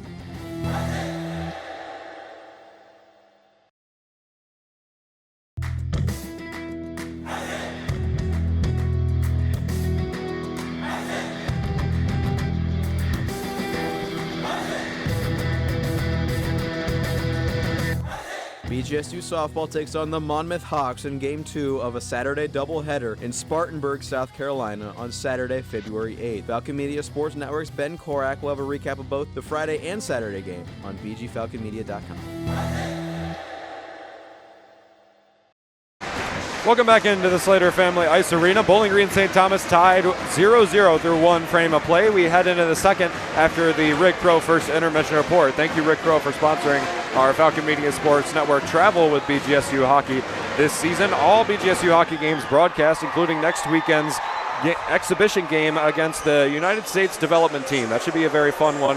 The U18 team for the United States of America, and I'm very excited to be up in Plymouth, Michigan to call that in a place that I have been in that arena multiple times, just not calling a game. So very excited. Ben Korak here with Carter Leonard from the Falcon Media Sports Network. Carter, what do you want to see from this second period for Bowling Green besides just putting more pucks in the net? I think it's just keeping up that intensity. I think that's something that they did a really good job of, just attacking those perimeters on St. Thomas's side of the rink. So I think that's just something you're going to have to keep your eye on in the second period. Fresh ice, fresh scoreboard, but we do have a Falcon serving a minute and 36 seconds of penalty. That's Quinn Emerson that caught two. Still don't know for what. It's still not on the live stats page. It could be too many men on the ice if I had to guess. But we're just going to serve this next minute 37 without a player for Bowling Green. They are 3 for 3 in the penalty kill so far in this game as St. Thomas takes it up through the middle. Chase Foley out to the right wing. Barely any offensive production for St. Thomas. One of their shots coming on a breakaway, one of their shots on goal coming from center ice, and only 2 shots besides those 2. So 4 total for the Tommies. Malmquist across the blue line, and this is coming from a team that has been stifling offense in the CCHA, been great and able to score the puck. This one deflected in front, another slap shot blocked by the Falcons out to the blue line. Chase Foley with this wrist shot in, Cole Moore stops this one, and a fill on cue. Lucas Wallen pounds this one home from the left side of Cole Moore, and we're going to get a power play goal for St. Thomas as they take a 1-0 lead over Bowling Green. Yeah, Lucas Wallen, one of those guys that we talked about last night that Bowling Green kept in check, one of the top 3 leading scorers of the Tommies team. So seeing him back in action early in this second period is definitely going to be beneficial for St. Thomas.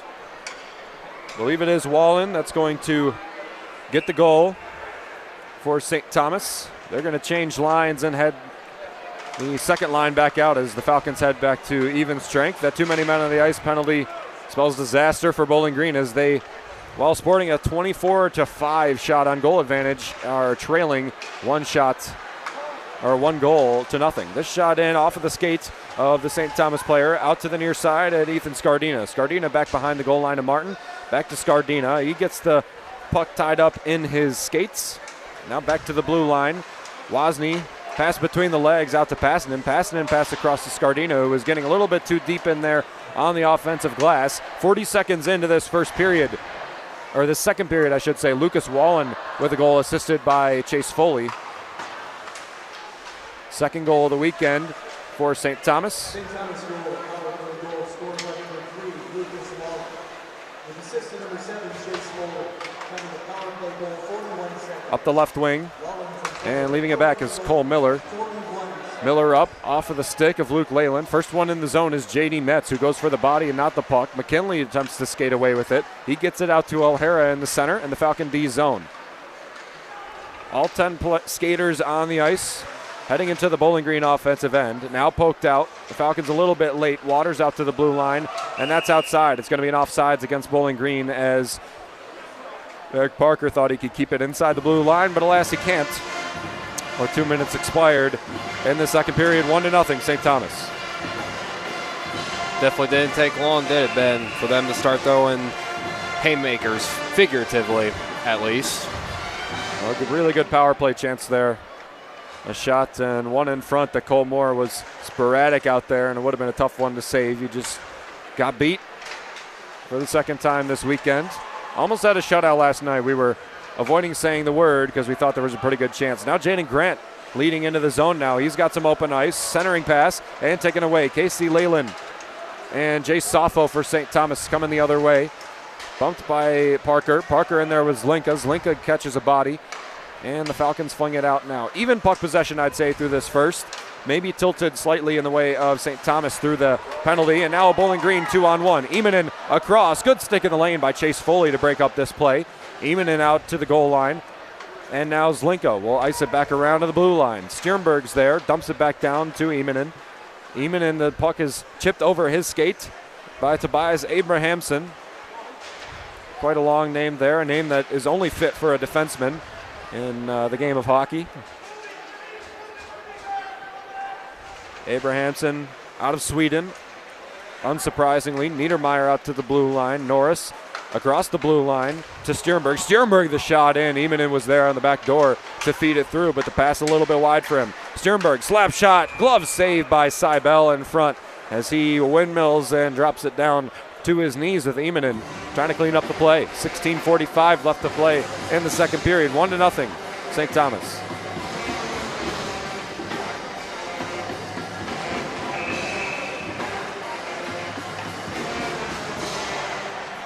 Seibel up to 26 saves, no goals allowed. Colmore 5 saves, 1 goal allowed. So you can take your pick on who's played better in this game, although Bowling Green's offense is the MVP so far. 26 shots on goal through 24 minutes of play. Took me a surprisingly long time to come up with that figure. O'Neal up the left wing, shot in. Cole Moore knocks it away. O'Neal pokes it out to the far side at a purple jersey, but it'll be off a couple of sticks and into the student section of Bowling Green. So we'll get another freezing of play with 4.5 minutes through the second period. First line of forwards for Bowling Green on the ice as they'll get the second change. We're going to start to see guys like Waters, O'Hara, and Duran back in, so it'll be interesting to see how they will impact this adjustment. Certainly more offensive players, all three of them the 3 leading offenders on the team. Bowling Green dumped up into the offensive zone. Ryan O'Hara will be the first skater there. It's going to be waved off as icing as the white jersey is the first one to touch it. O'Hara's there. Cole Miller bumps him up. Sturzer wears a big hit by Waters, and he gets it away to St. Thomas. Thomas up the right wing. Brasini with a shot in, directed away by Cole Moore. Slap shot in, wide left of the goal. Down at the goal line, and BG takes it away. It's Ben Wozni who discs it up. Breakaway now for Ryan O'Hara. Down the left wing. He's poked down to the ice. BG fans wanting a penalty, and O'Hara was interfered with there as he was streaking toward the net. Probably could have got one, but no penalty as Falcon fans are incensed in the madhouse on Mercer. Now up the left wing, Karodiak with the shot. Off of the break, another slap shot in front, on the doorstep, kicked away to the near side. Karodiak pass across out to the blue line. Eric Parker's there at the blue line. Down to Martin. Martin to Zlinka. Zlinka on the right wing. Takes a step in. Taken away by Cheslock. Cheslock still with the puck. Jaden Grant in there as well. The Falcons with some momentum back now. 15-15 left to play in the first. Karodiak out to the blue line, and Bowling Green will take it back into their zone. We'll take a quick break for legal ID. Hey there, I'm Ben Korak, the voice of Falcon Hockey, and you are listening to WBGU 88.1 FM, your home for BGSU hockey. O'Neill takes it up the right wing. Malmquist the pass across, back to O'Neill, and BG forces it outside the blue line as St. Thomas dumps it back in. Wallen puts on a hit. The momentum of both of these sides has taken a swing up. The intensity has gone up. The speed of play has as well, as under 15 minutes left to play in the second.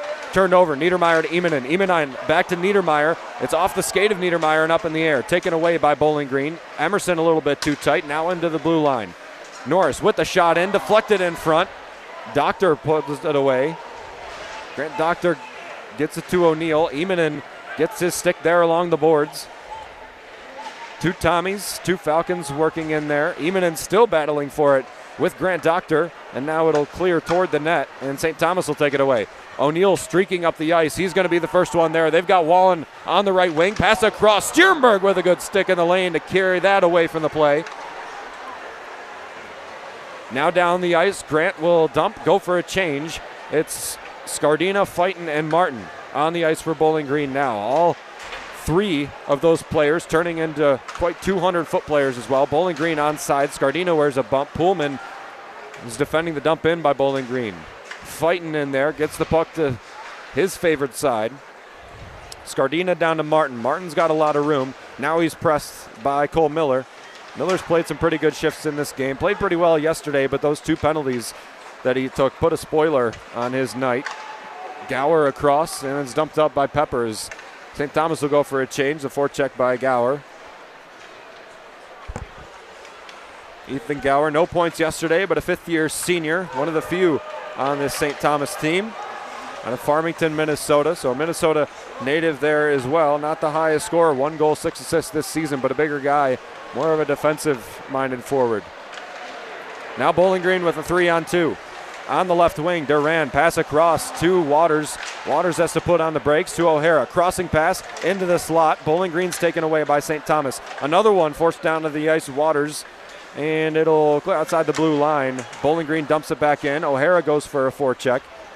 Cheslock back there as well. 12:40 left to play in the second period. 1-0, St. Thomas still on top of Bowling Green.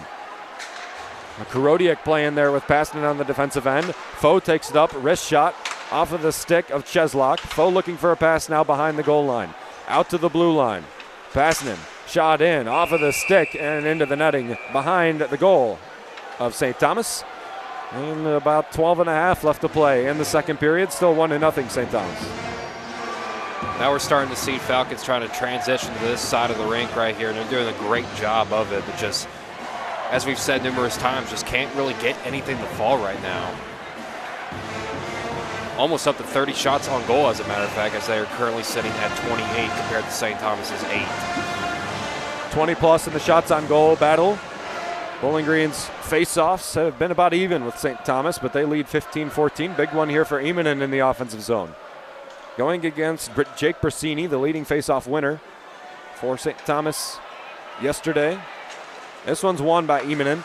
Taking it inside the blue line. Norris with a wrist shot in, blocked by St. Thomas, kicks out back to the blue line. This one deflected off a couple of sticks. Emanen out to the blue line again. Defense has been better for St. Thomas as they get a 4-on-2 back against Bowling Green. Parker with great defense to stifle this play in the neutral zone, and they turn it back over. That's a great defensive play by the junior Eric Parker. Big center ice hit there for Emerson. That could have been an interference. The whistle's going to blow as it's gloved by Seibel. We've seen 2 plays now that probably should have been penalties, and none of them called by the referees here in the Slater Family Ice Arena. And you can hear the crowd reaction through our mics, too, that Falcon faithful are not having a great time with these calls, so tough sight to see. That one was a center ice hit against Quinn Emerson as he was just blown up. Another one by Ryan O'Hara as he was streaking away from the play, and he was hooked a little bit by the defender for St. Thomas a few minutes ago. 8 minutes expired in the second period, 1-0 St. Thomas. Tommy's knock it up the ice. McKinley will chase it back in front of his own goaltender. Now up, Wallen wears a hit. Having to get on sides of St. Thomas before they can touch the puck. It's in the offensive zone and offsides against Bowling Green now, and the faceoff will come back out to center. 3 shots on goal now for Lucas Wallen. He's got the goal to go along with his 3 shots. Nobody else has recorded over 1. But on the side of the Falcons, they're still sitting at 9 players with over 2 shots on goal. Gustav Stjernberg, the most shots on goal. 8 shots and 5 shots on goal. He's been shooting pretty accurately, although a lot of the time he's throwing darts at the biggest dartboard in the universe. Picked up in the air by the arm guard of Cole Moore. Outside the ice, Martin is tripped up there, and it's going to be a penalty against St. Thomas. They'll get a stick on it. Bowling Green's going to head to a power play as Martin had a breakaway, and Sturzer interfered with him on the way there. They'll keep Martin out there on the power play, see if he can get a goal. He'll be out there with O'Hara, Waters, Norris, and Stjernberg.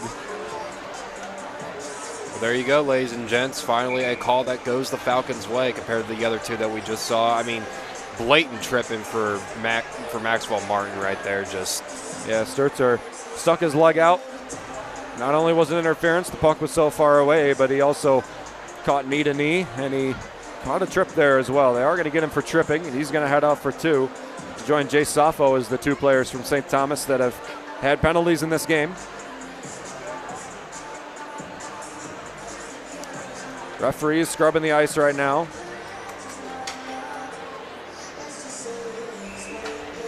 Falcons will go on a 2-minute power play. A big one to capitalize on if you're Bowling Green, and they got the unit out there to do it. O'Hara, Waters, Martin, and Norris and Stjernberg, the highest offenders on each side. Martin plays very well in front of the net. O'Hara down to Waters, centering pass. Wallen takes it away. Stjernberg out there at the blue line, dumps back down to Waters. Waters wears a big hit. Grant Doctor in there. O'Hara goes for the body and the puck. Only is allowed to play one of them. Back on sides. BG ices it back around to O'Hara. Peels it off the boards out to the blue line. Stjernberg in toward the wheel. Now got some open ice out there for Norris. Norris being defended by Malmquist on the left wing. Malmquist and Wallen, 2 of the highest offenders. Slap shot in. Oh, deflected away. Waters was there to clean it up on the back end. This one cleared back down. It's going to be a purple jersey there first, Lucas Wallen, and it'll be iced down for St. Thomas with $1:15 left to play in the power play. Cheslock fully back, highest offensive defensive line. Pretty good defensively as well. Sun left back, Foe with the puck. Quick change for Bowling Green now. They waited quite a while in the last power play to get a new set on. Now they get a quick change and get some fresh legs out there on the ice. Immonen out to the blue line. McKinley moves it over to the inside. Now to Duran. Duran at the wheel. Taking it back out, Zlinka into McKinley. McKinley, fake slap shot by Immonen. Back out to the CCHA logo on the blue line. Zlinka will take a step out to the blue line. Now take a shot in, down to the goal line, Duran. Duran takes it back out to the blue line. Now to McKinley. BG still trying to set this one up. Immonen on the right wing. McKinley slap shot wide left of the goal. Cheslock will go for a slash there, and it'll be iced back down again by St. Thomas. Good play by McKinley to keep that in as he caught it in his chest. Slap shot across by Immonen and covered up by Jake Seibel with 18 seconds left to play in the power play and under 10 minutes left to play in the second period. Great job by McKinley right there, just keeping that puck near him at all times. So that offensive unit's going to come back out for BG. O'Hara, Waters, and Martin, and Norris and Stjernberg. Martin probably the worst offender out there. Only 4 goals, 2 assists, and 6 total points, but he has such explosive potential when he steps onto the ice. Good things seem to happen, and he's a 200-foot player especially. 5 for the Falcons, 4 for St. Thomas for the next 17 seconds. Pullman wins the face-off on Martin. Martin hugged the boards there to keep that one inside on the icing attempt. O'Hara down to the goal line. He's bumped up. Pullman in there as well. He's playing some great defense on the Falcons. Waters back out to O'Hara. O'Hara to the inside. Looking for a pass, backhand out to Sternberg on the left wing, and back to full strength is St. Thomas. 9:10 left to play in the second period. Bowling Green 0 for 2 on their power play attempts. Waters is there, forced away from the play. Pullman as well, and back out to Cooper Gay down the right wing. He makes a move to the outside, got some open ice, crossing pass into Wallen. Wallen was there to try and nab up the play. It was a good pass by Cooper Gay, ranging up the right side. Not allowed to get a shot on goal off himself. Jay Safo, I should say, on the forecheck. Out the right side, Norris up, Emerson into Scardina. Scardina takes a step to the inside. He's got some open ice. Low angle shot, Seibel saves in front of the blue paint. 8:30 left to play in the second period, 1-0. St. Thomas on top as we head to our break in the action in the second period. You're listening to BGSU Hockey on WBGU 88.1 FM.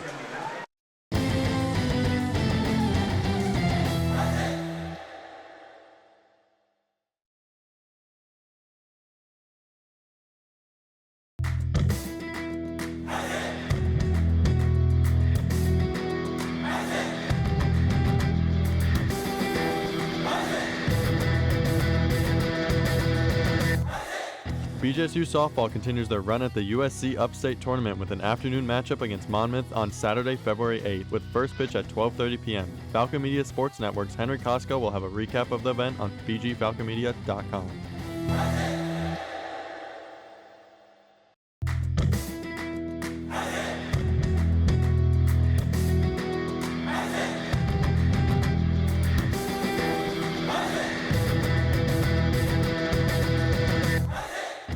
'BGSU softball takes on USC Upstate for the second game of a 2 series on Saturday, February 8th at 3 p.m. Falcon Media Sports Network's Henry Costco will have a recap of the event available on bgfalconmedia.com.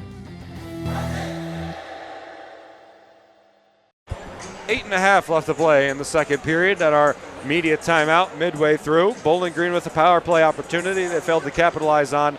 But St. Thomas has played some pretty good defense in this period and scored a goal as well on a backside attempt by Lucas Wallen. Assist from Chase Foley, and that's been the difference in this game so far, is that penalty taken by too many men on the ice in the power play goal for St. Thomas. Yeah, absolutely. Just, them being very, very aggressive is what's really separated them, what's separated between them and Bowling Green so far in this matchup. Again, 1-0 St. Thomas. Bowling Green with a 4-1 win over the Tommies last night.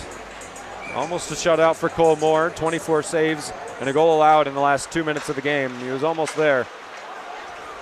Not able to get his second shutout of the season. His only other one against Ferris State at home in this building. The first game against Ferris State, a 2-1 win for the Falcons. And a 5-4 win the game after for Bowling Green, and an overtime winner. First goal of the season for a Bowling Green transfer senior, Jackson Niedermeyer. Scardina turns the puck over. Backhand pass to Niedermeyer on the left wing. Puts on the brakes. Back out to the blue line. Wozni across to Parker. Parker the shot in. Deflected in front. Still there. And Seibel has to get his entire body on that to stop it from crossing through the blue paint. Yeah, you said it. Seibel almost looked like he face planted right there just to stop that puck from going in. Just great awareness from the St. Thomas goalie. He sits into goal to our left on your radio dial. Cole Moore sits in the goal to our right. 32 saves so far for the still perfect Jake Seibel. 8 saves so far for Cole Moore, who's allowed a goal in this game. The only goal scored in this game by either side. Shades of the Augustana game, or either Augustana game in the same building. Norris presses up. Duran's there as well. Haven't seen as much fighting as we saw yesterday. Probably some tensions boiling over for St. Thomas on their offensive frustrations. Duran with a wrist shot off the skate of Pullman. Duran's there as well. Good pass, low angle, wrap around for Waters, and nothing there as Ryan O'Neill takes it up the right wing. Lead pass up to Wallen. Wallen will be behind with Sternberg. One hand forecheck there for Sternberg as he goes off the glass out of the zone, and he gets a couple of his guys a change. Never mind. It's going to be an icing against Bowling Green, so they will not get a change, and they'll have to keep those same skaters on the ice. You mentioned the lack of fights that we've had so far, Ben. You kind of have to wonder beforehand if the refs got both teams together and said, hey, let's kind of tone it down a little bit. Obviously, hockey has always been a physical sport. You're going to have scrums like that, but just so far it has been nowhere near physical as it was the night before.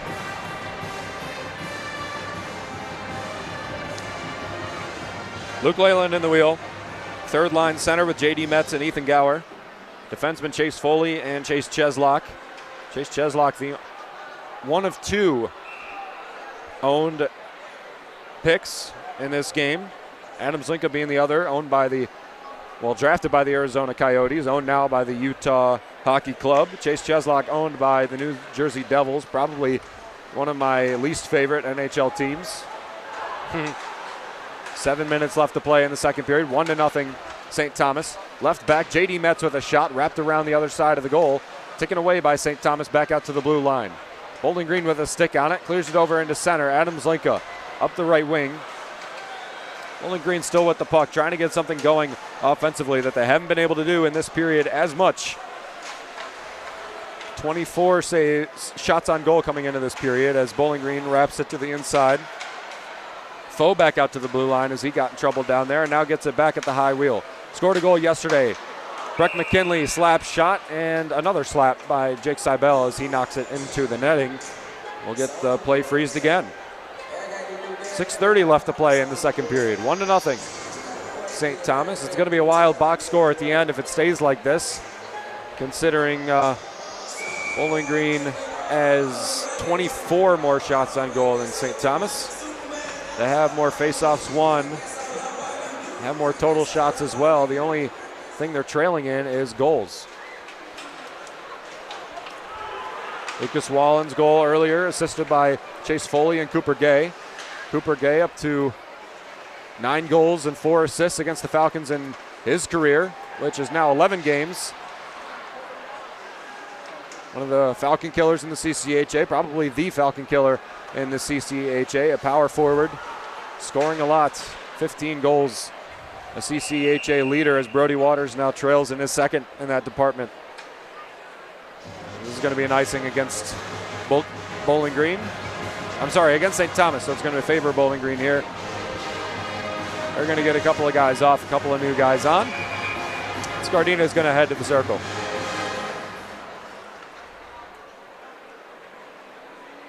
"14 minutes expired in the second period. Still a Bowling Green trail by 1.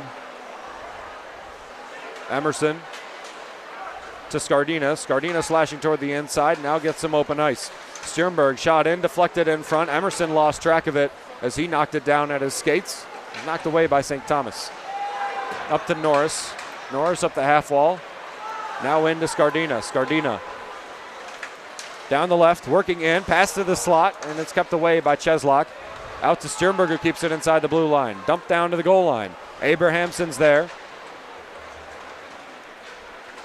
Put outside the zone. Big hit by Quinn Emerson on the full cell there to catch the body of Quentin Pepper. Pepper streaking toward the inside. Grant Doctor with a shot wide right of the goal. Bounces out off the glass and in front of the goal. Knocked away by a Bowling Green defenseman. First line of both on the ice now for BG. Jackson Niedermeyer out there as well. He'll go for a change now as Ben Duran takes it through middle. Out to Waters on the left wing. Waters dumps down to Duran behind the goal. Seibel looking out his left side. Duran still there and taken away by Cole Miller. Miller gets it around. Karodiak leaves it in. Zlinka is there. Karodiak will take a step back and watch it go into his own bench. We'll get another face-off with under 5 minutes left to play in the second.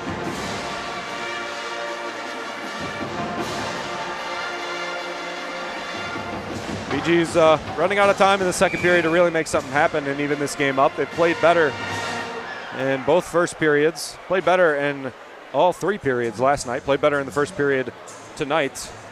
And has played even with or worse than St. Thomas in the second period. Has a chance to remedy that in these last 4.5 minutes. Grant bumping up with Brasini. O'Hara going for the puck, not the body. Grant lost his stick, so he will not be able to play the puck really. Kicks it away. Cheslock is there to intercept. Up to the blue line of Bowling Green. Still holding out of possession are the Falcons. On the right wing, ices it back down. Seidel drops it. Cheslock up. Ricochet there off the skate. Grant was in perfect position to intercept it, but he didn't know where the puck was. Foley out to the right wing. Sturzer with a shot way high, and this is going to come all the way back into the defensive zone of the Tommies. Now you see St. Thomas trying to get back into their own spot as they're making sure Bowling Green stays out of theirs right now. 1/5 of the period left to play. Sturzer up the right wing. Pass to the inside. Foe knocks it away. Now BG up to their own blue line and passed it. Martin to center. Foe up the right wing. Foe cross into the center. Slap shot still in front. Seibel lays out and covers up the puck.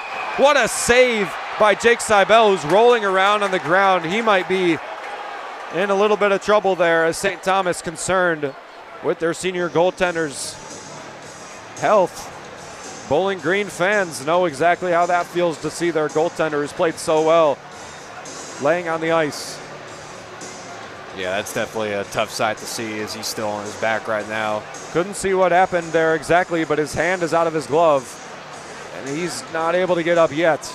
On his right side right now, the trainer has been skated out by Grant Doctor. Ironic enough, considering the situation, that Grant Doctor should be out there. 1-0 St. Thomas, 3:33 left to play in the first. Aaron Trotter did not play well yesterday. 4 goals allowed in the game against the Falcons. Not too many saves either compared to the amount of shots that BG put on net. And he might be taking a step out of the bench and onto the ice as Seibel is still down there in the blue paint. We'll take a step back for a minute as we sort this out. You're listening to BGSU Hockey on WBGU 88.1 FM.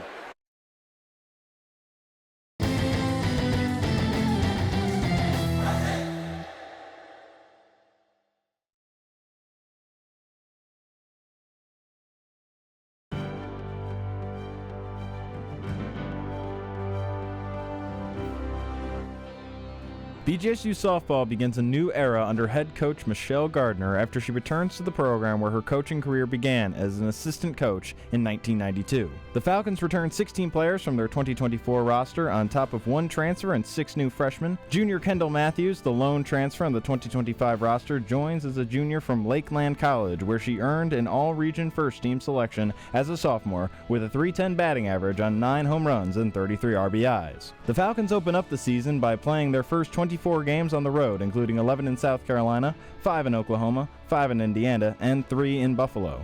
This has been 60 Seconds in Falcon Athletics.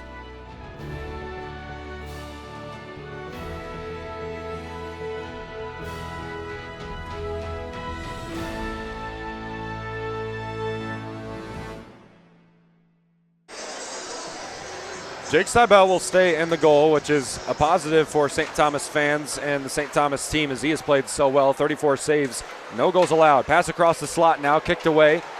Dalton Norris loses the edge of his skate. Liam Malmquist up the right wing now. Dangerous score, leading scorer in the CCHA, and his shot is gloved by Cole Moore on the receiving end of the play. Cole Moore, despite letting up 1 goal so far, has still done a really impressive job for the Falcons tonight.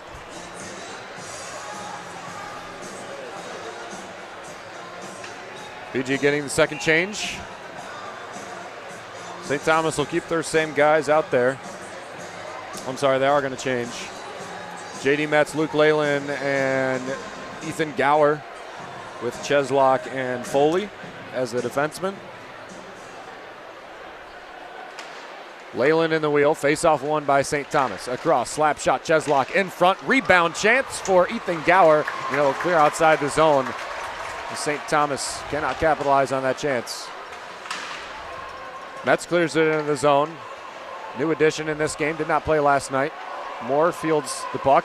And a lead pass up to Ryan O'Hara. O'Hara streaking away. O'Hara moves to the inside and a save by Jake Seibel on the receiving end of that play. 2 good saves back-to-back now. Ben Wozney's got to be the first Falcon to this one, and he is. And now here's another breakaway. Brody Waters down at the goal line, wrap around in front, shot wide of the goal. Seibel was beat, but the shot missed by Ryan O'Hara. Across the blue line, Sternberg the shot in, off of the glass to the near side. Niedermeyer in there with Casey Leyland, puts a bump on. Cole Miller will flip it off the glass and outside of the zone.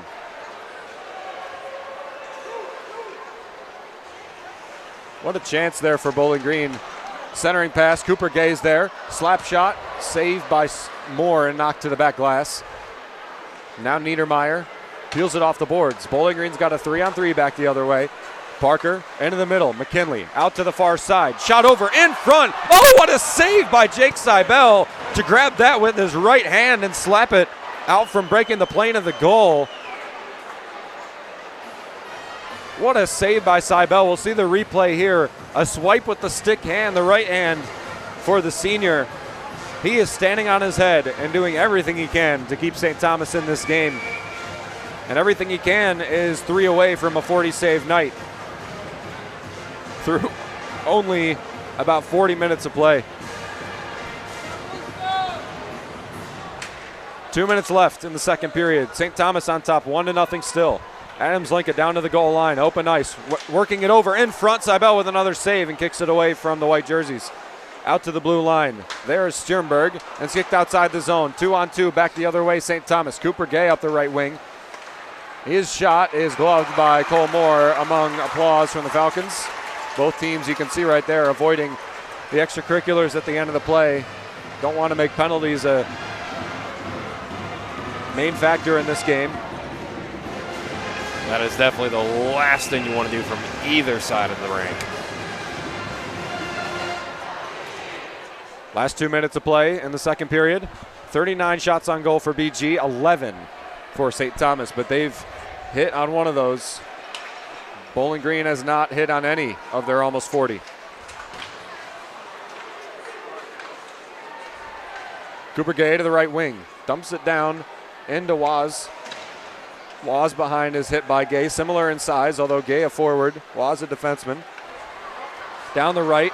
Waters with a good move to the outside. His shot defended by Poolman, who played some pretty good defense at the end part of that play. Wozni with the puck back. Lead pass up to Duran. He forced that one and turned it over to St. Thomas. Glovin dropped. O'Hara now with a 2-on-1. His shot saved by Seibel and held on to, as O'Hara, you can tell, is frustrated and said a word that you cannot repeat on a local radio station. No, definitely not. But you can understand his frustration. That's 2 or 3 times now in this 1 minute and 1 minute, the second period entirely, I should say, that O'Hara could have had those opportunities to put BG on the board, but it just cannot fall through. 3 breakaways for Ryan O'Hara there. One of them he was interfered with earlier in the game. Probably could have drawn a penalty, but didn't. And then the last 2 had some pretty good chances, but Seibel has just been outstanding in the goal for St. Thomas as Bowling Green eclipses the 40 shot on goal mark. Willie said this season before coming in he was going to have some shot volume, and that it is. The leading shot taking team in the CCHA. And when they started leading, their offense has taken a jump up as well, certainly from last year, and has shown immense improvement throughout this year as well. Cheslock down and out to the blue line. Niedermeyer there. Up to Emerson. Emerson to Wallen. Wallen dumps it up, and the Falcons will get there first. 30 seconds left to play in the second period. 1-0 St. Thomas. Out to the right wing. O'Hara will sneak on the ice and skate across the opposing blue line, but they'll turn it over off of the referee. St. Thomas passed through center to Cheslock. And got to get back for Bowling Green. Now to the goal line. Forced away from the play, centering pass. O'Hara should be the first one there to take it away. He's flown down to the ice. Bowling Green with the puck now. Ben Duran with a 1-on-2. Leaves it back. Open in front. Brody Waters is there as well with seconds expiring. And there's going to be no offensive chance for either side. And the last 10 seconds of this second period of play. Bowling Green allowed 1 goal to St. Thomas as there's a shove at the end of the play. But St. Thomas leads 1-0, although Bowling Green still playing even or better than St. Thomas through 40 minutes. We'll have 20 coming up, including our 15-minute Marta Crow second intermission report. You're listening to BGSU Hockey on WBGU 88.1 FM.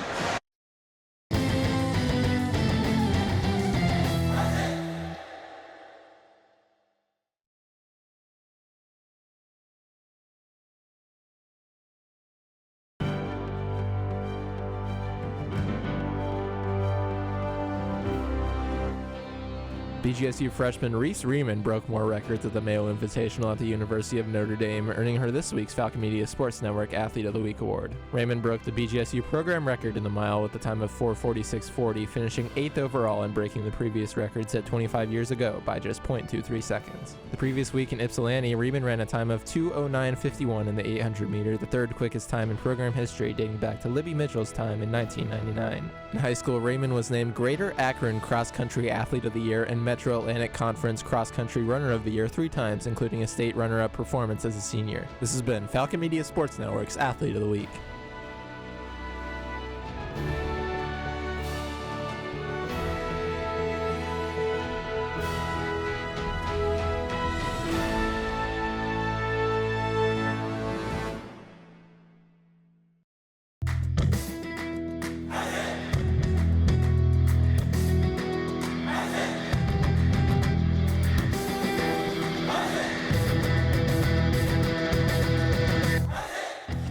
Falcon men's golf will participate in MAC A10 match play in Dade City, Florida on Monday, February 10th and Tuesday, February 11th. Falcon Media Sports Network Sean Connolly will have a recap of the event on bgfalconmedia.com.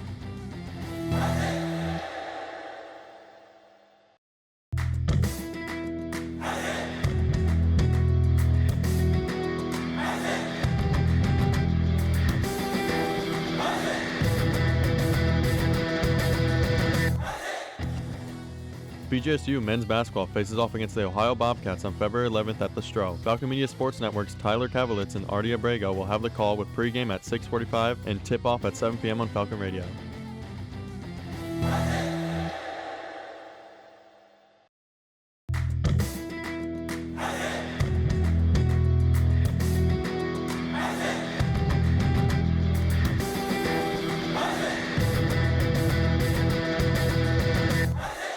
Bowling Green men's basketball picks up the home leg of the MAC Sun Belt Challenge when they welcome the Coastal Carolina Chanticleers to the Stroh Center on Saturday, February 8th. You can join Artie Abrego and Foster Rostai on Falcon Radio starting at 1:45 for pregame, followed by tip-off at 2.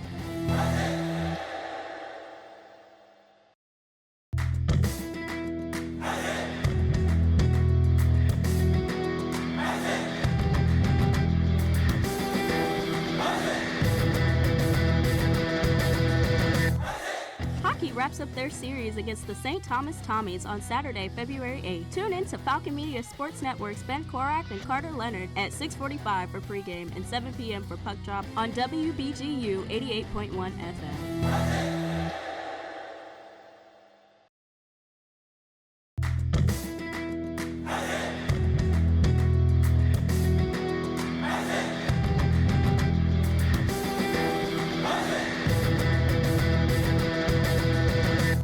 BGSU Hockey returns to Slater Family Ice Arena to battle St. Thomas on Friday, February 7th. Join Falcon Media Sports Network's Ben Korak and Tyler Kavelitz at 6:45 for pregame and 7 p.m. for puck drop on WBGU 88.1 FM.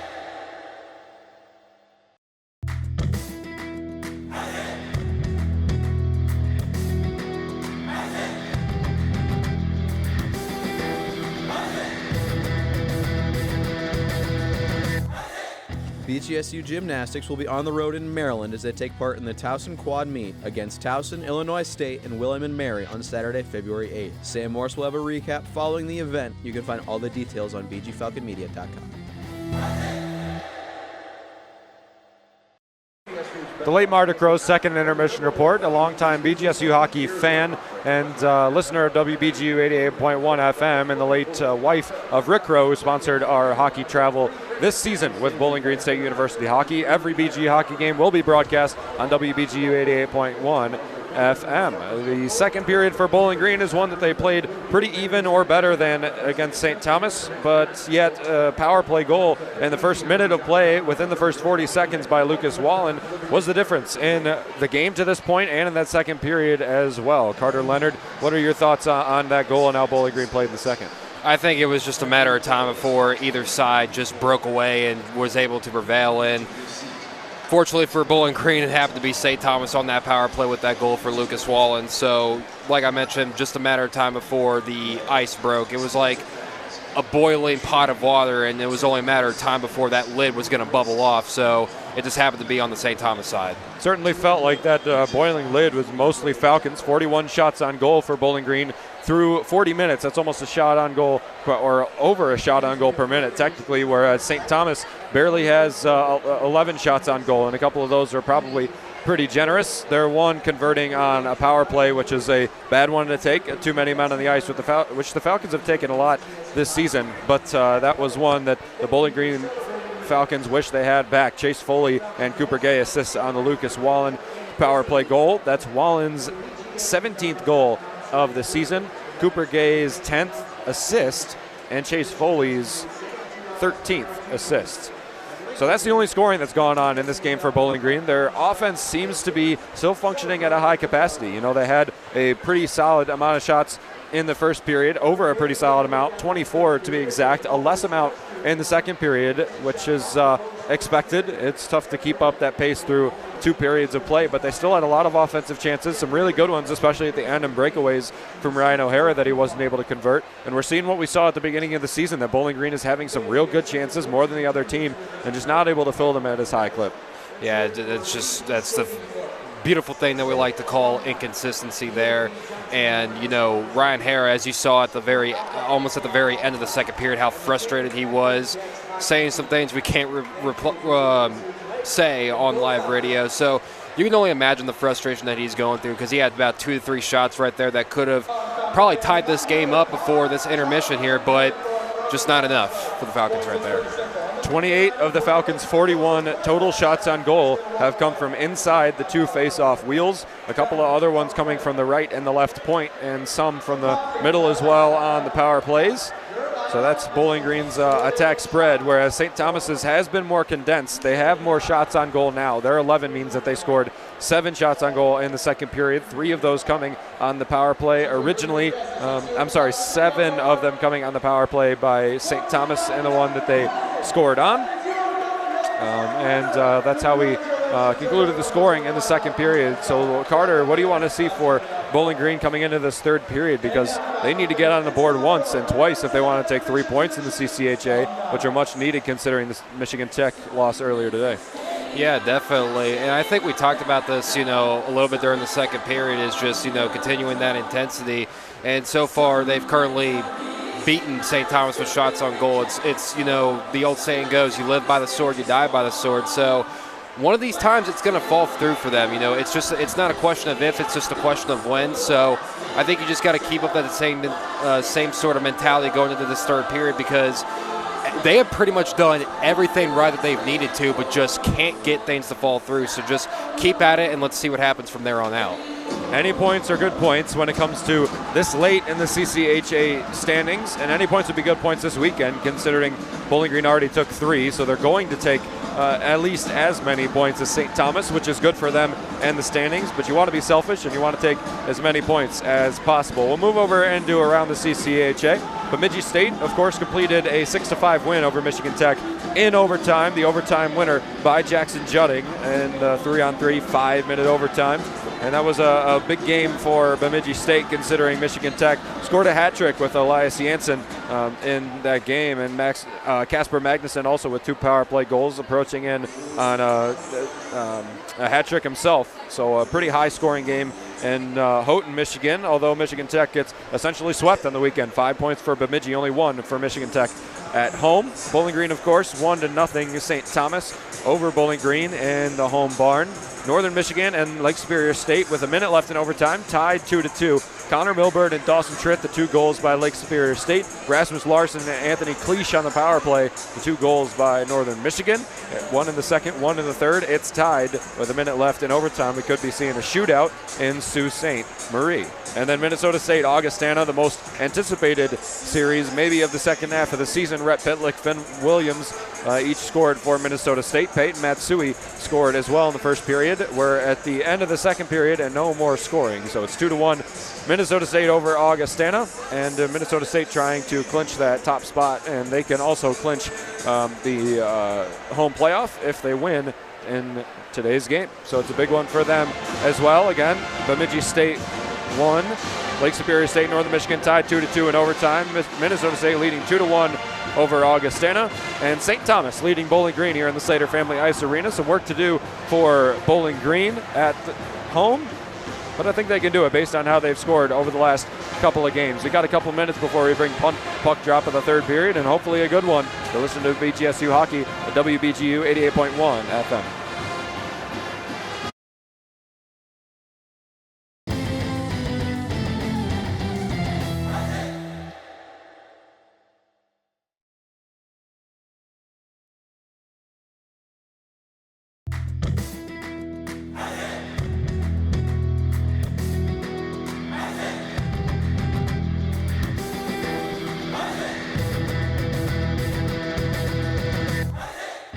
Bowling Green women's golf is westward bound, traveling to Arizona to take part in the BGSU Women's Intercollegiate from Tuesday, February 11th to Wednesday, February 12th. Wyatt Broadbar will have the results on bgfalconmedia.com.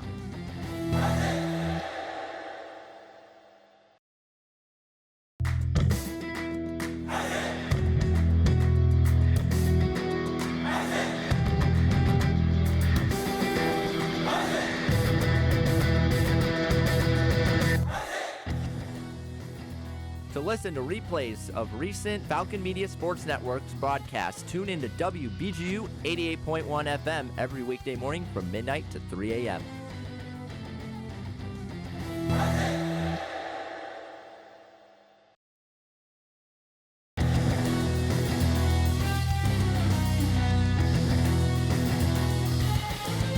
Interested in joining Falcon Media Sports Network? If you're looking to get involved, send an email to sports@bgfalconmedia.com.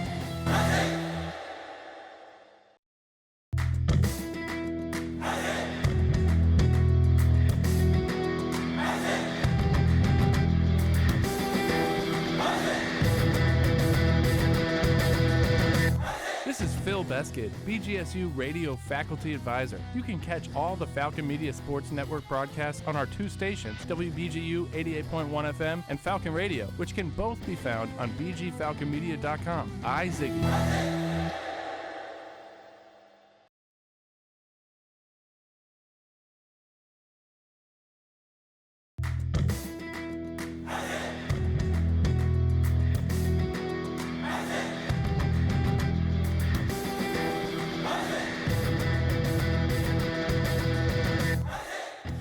BGSU graduate Jason Jackson from the Miami Heat here. Make sure to tune into the Zig Zone every Sunday at 4 p.m. on WBGU 88.1 FM, home of the Falcon Media Sports Network.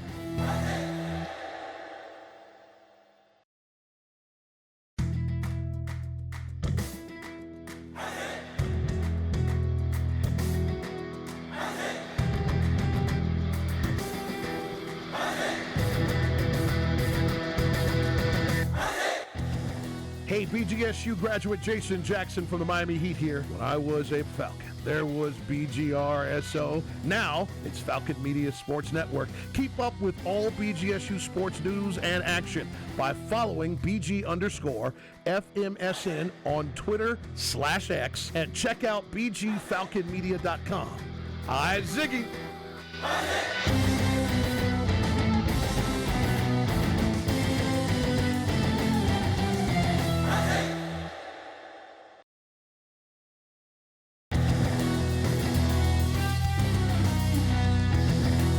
For all BGSU sports news and updates, follow Falcon Media Sports Network on Twitter X at BG_FMSN and head over to BGFalconmedia.com.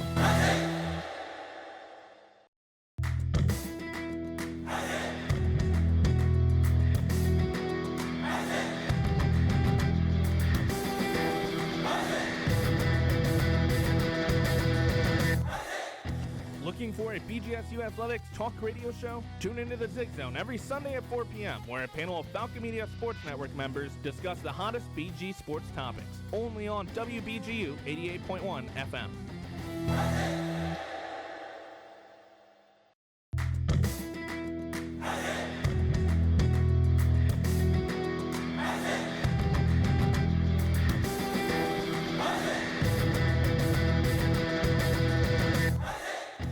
BGSU graduate Jason Jackson from the Miami Heat here. Make sure to tune into the Zig Zone every Sunday at 4 p.m. on WBGU 88.1 FM, home of the Falcon Media Sports Network. Welcome back to the Slater Family Ice Arena. Bowling Green trailing by 1 to St. Thomas, but they got a third period to get 2 goals and take 3 more points in the CCHA.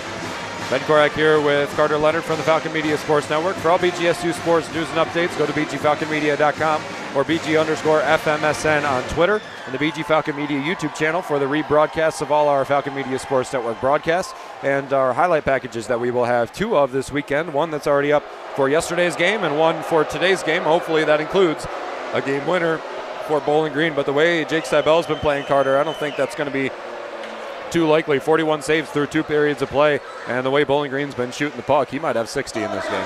You've said it. Seibel has really been on it tonight. I mean, what more can we say that hasn't already been said about his performance so far? It's just been a really good job from first period, the second period. Let's see if he can hold up in the third period, but this Bowling Green team is hungry, as we have seen the entire complexity throughout this whole entire game. Starters back on the ice now for Bowling Green. It's Niedermeyer, Scardina, and Emerson, with Sternberg and Dalton Norris. Actually, that's not a full line. Normally Scardina playing with Martin and Fighton. Eamon not in the dot to start, but I believe he is on the bench. Niedermeyer keeps this one in the offensive zone for Bowling Green. They're at the high wheel. This shot goes high. Sternberg down. His low angle shot is gloved and held onto by Seibel for his 42nd save.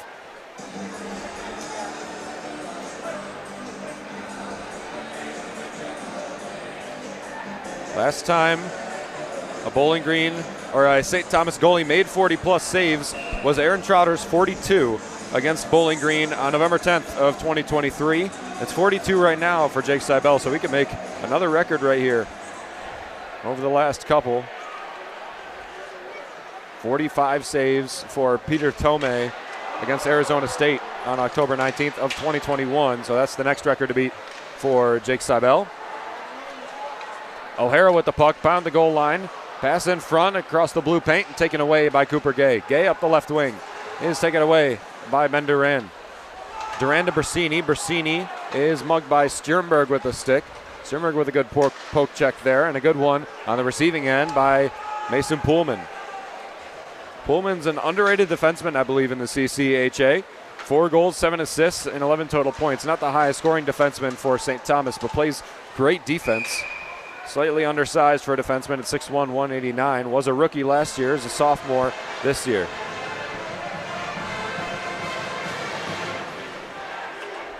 .19:02 left to play in the third period. 1-0, St. Thomas. And the wheel is Jaden Grant with Adam Zlinka and Brett Foe. Just a lineup of guys that have had great shifts lately. Maybe not too much production besides Brett Foe, but have played great. Adam Zlinka being one of them. Is tough to keep him out of the lineup based on how he plays, although his production isn't the greatest. Out to Malmquist on the near side. Ranging all the way in is Wallen. Wallen, a good skater, gets the step on Passanen and gets it back out to the blue line to Abrahamson. Abrahamson's intercepted by Foe. Foe loses the blade of his skate, loses the puck too. Gains it back, but not the puck. Now to Wozni. Wozni through center. 4-on-4 for Bowling Green in the zone. Now Zlinka stood up. Wozni in through center. Rebound chance on the backside for Brett Foe, but nothing there as he's forced away from the play, and Trotter loses a stick on the play as well. He was all the way on the back wall as he was trying to make that save on the Brett Foe shot on the backside. You also saw Seibel take a big slide off to the left side right there. Parker with a shot in, wide right. Seibel lets it go. McKinley into Fighton. Fighting back behind the goal line. Eamon working in there as well to get the puck free. He got it around to the right wing. Parker guarding the blue line for the Falcons. Martin in there with a centering pass. Good stick work by Fighton to get it out. Slap shot fanned on by McKinley, and it's diagonal across the ice. It'll be chased back by Bowling Green. Based on the way Bowling Green's played right now, 2.5 minutes into this third period, that penalty that they took at the end of the first into the second really spelled disaster for the momentum that they had going into the second, as they had pretty even puck possession through about halfway into the second period, and then they started to pull away in that department. But throughout the entire first and now throughout this entire 3 minutes of the third, they've held on to the puck pretty cleanly. Sternberg to the left wing and Norris. Norris in the center. Slap shot, that's in front. Emerson takes it away and rings it around to Casey Leyland. Leyland's bumped up by Niedermeyer, who got a little bit physical with him there. Iced it all the way back down. Sternberg has got the step back, and he puts it back in the neutral zone, slapped up by Scardina. Pass across to the right wing. Saffo's there. The lead pass is long. Colmore sweeps the puck aside to the left wing corner, and Scardina will hold it without a strong forecheck. Now off the left wing, a couple of players blow tires. Scardina's taken down in the fray by Bersini. And now Cooper Gay through the middle. He makes a good move to the outside. His shot goes wide. Karodiak takes this puck away, off of the net and away from Cole Moore.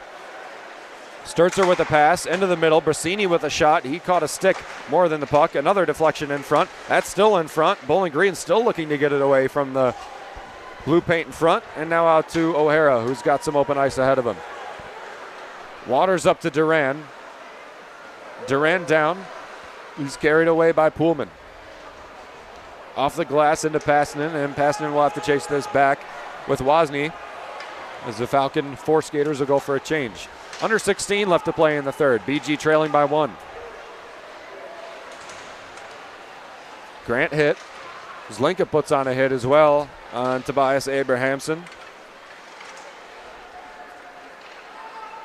Tommy's take it away. Pass to the right wing, and taking it all the way in the zone is Wallen. Wallen gains a step on Passanen. Unfair speed advantage there. Malmquist a low angle shot. It's on the blue paint, and Cole Moore gets pressed into the goal by Wallen. Wallen takes out the feet of Tommy Passanen, and here we go. It's starting to get a little chippy now at the end of that play. Passanen had his feet swept out from under him. Now talking to the referee about a tripping call, but the whistle was blown. So it'd only really be able to be a roughing. Not sure what all that was to really upset Wallen right there, but clearly did him in a lot. BG will get the second change again. They'll have a face-off to the left. Weird that they did get the second change there, including it's in their zone. 4.5 minutes expired in the third frame. Bowling Green needs a goal here fast so they can play with authority the back half of this period. Slap shot in. This is a rebound, and Passanen clears it away. Not a great save from Cole Moore there. Luke Leyland with a shot off the stick and into the netting behind Moore. Up to 13 shots on goal. Still trailing by 30. Luke Leyland looked like he was a little bit slow to get up right there.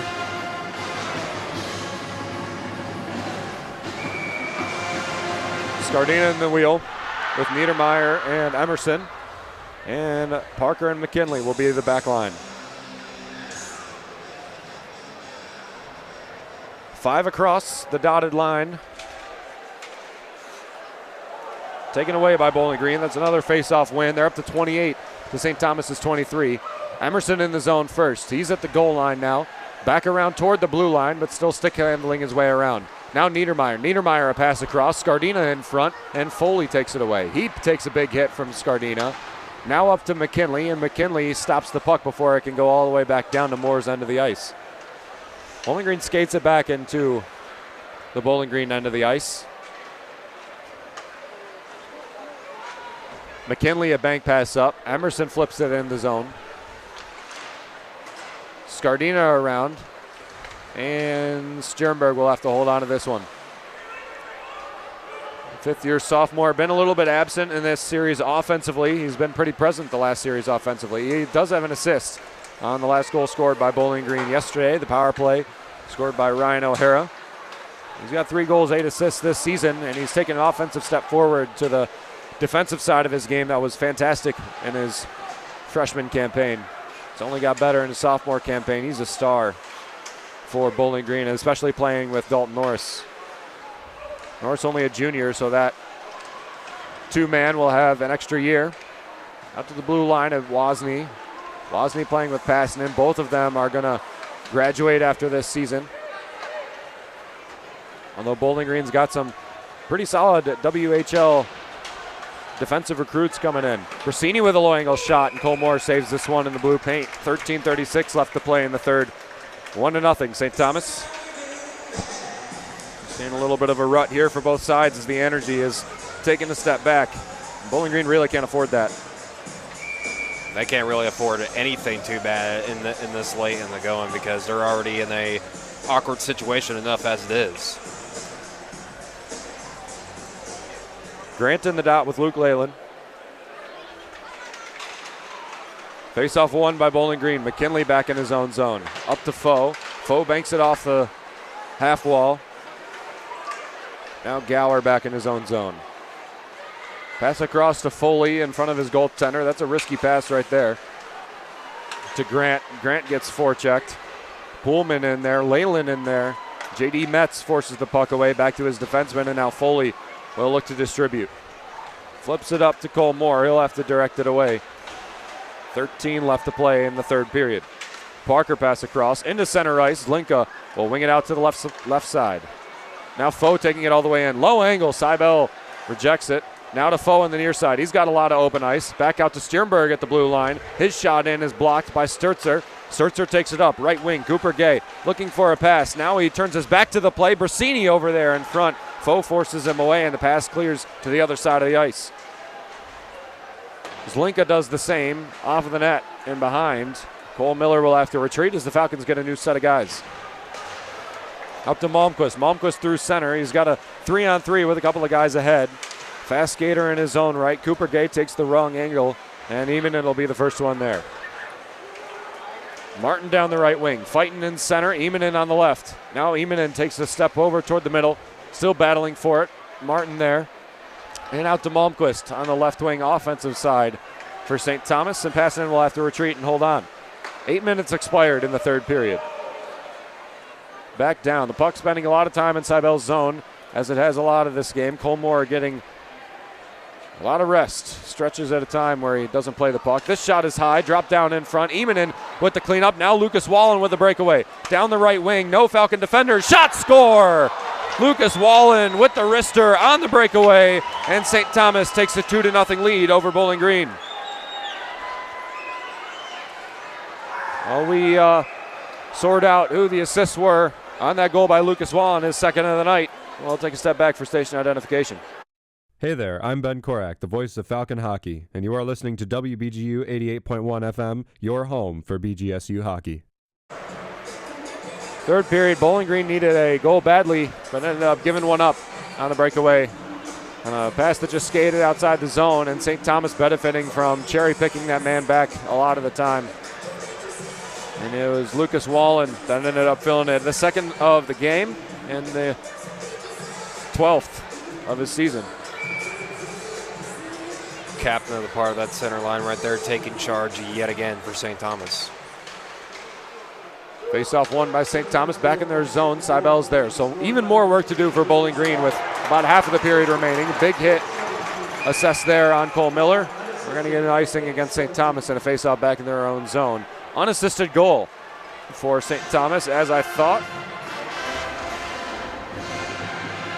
At the 8:16 mark through this period. Still quite amazes me how Bowling Green is approaching the 45 mark on shots on goal and still has not yet had anything fall for them compared to St. Thomas's 16, in which they have gotten 2. Face-off won by Bowling Green. Norris, a high shot, dropped down in front. Emerson's there, and it's kicked away to the far side.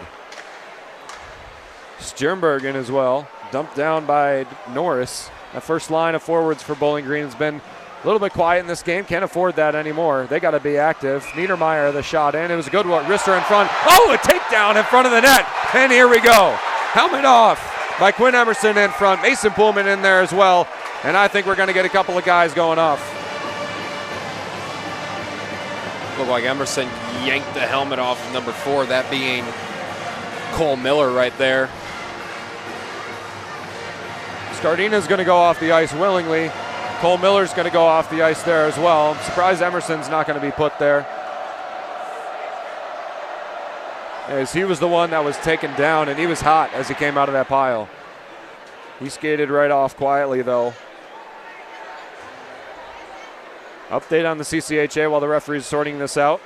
Northern Michigan with the overtime winner over Lake Superior State. Graydon Slippick, a power play goal in overtime. Minnesota State still 2-1 over Augustana. And, of course, St. Thomas leading Bowling Green 2-0. We'll have 4-on-4 hockey now, I believe. Scardina and Miller in the box. It's Miller's third penalty of the weekend. 6 total minutes for Cole Miller, who coming into this weekend only had 3 total penalties. He's doubled that. 4-on-4. Duran and O'Hara out for the Falcons. Norris and Sternberg as defensemen. Malmquist and Wallen, 2 best offenders, arguably.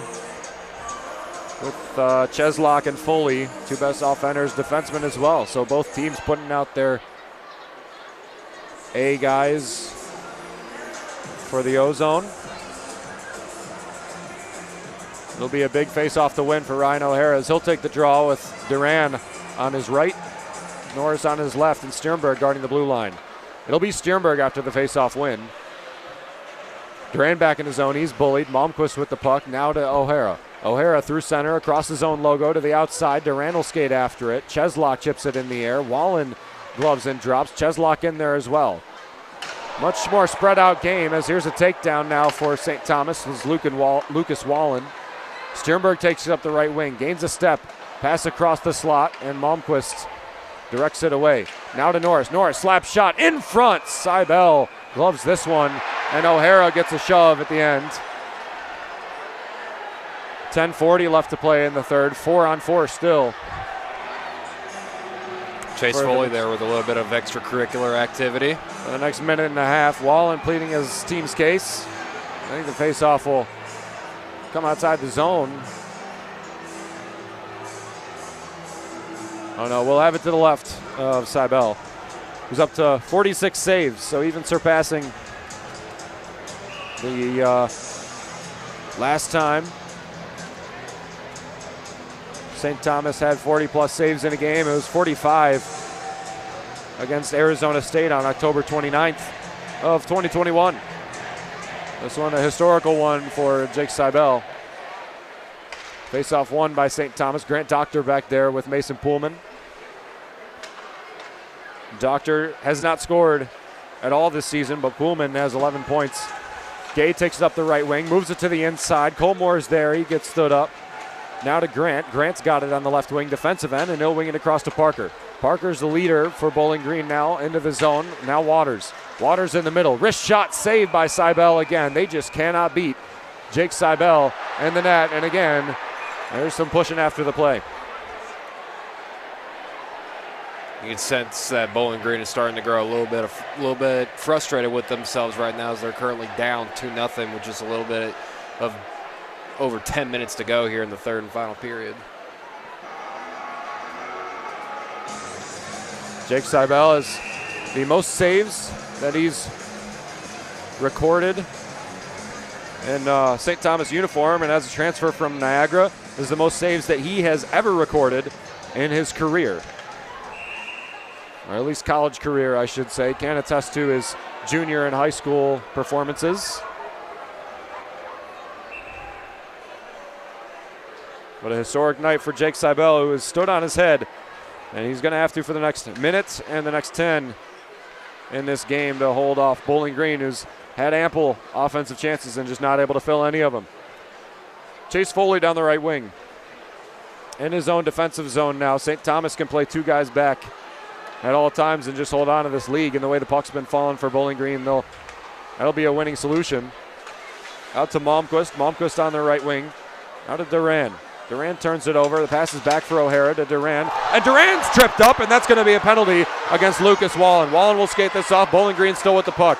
The goaltender will head off. This pass is into the skates of Liam Malmquist, and we'll get 24 seconds of 4-on-3 hockey, or 5-on-3 hockey, and then we'll get a minute and 36 seconds of 5-on-4 power play for Bowling Green. Prime opportunity for the Falcons right now. We'll take a step back for our media timeout. Under 10 left to play in the third period. We'll see if Bowling Green can get a couple when we come back. You're listening to BGSU Hockey on WBGU 88.1 FM.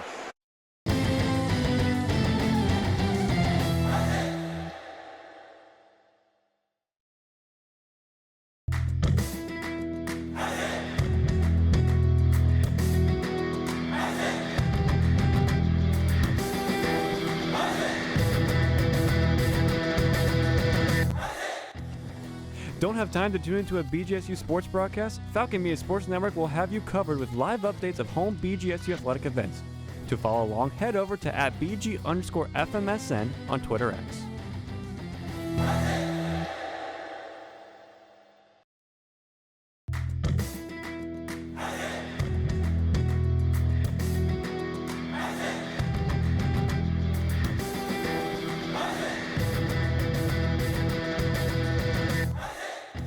BGSU graduate Jason Jackson from the Miami Heat here. Make sure to tune into the Zig Zone every Sunday at 4 p.m. on WBGU 88.1 FM, home of the Falcon Media Sports Network.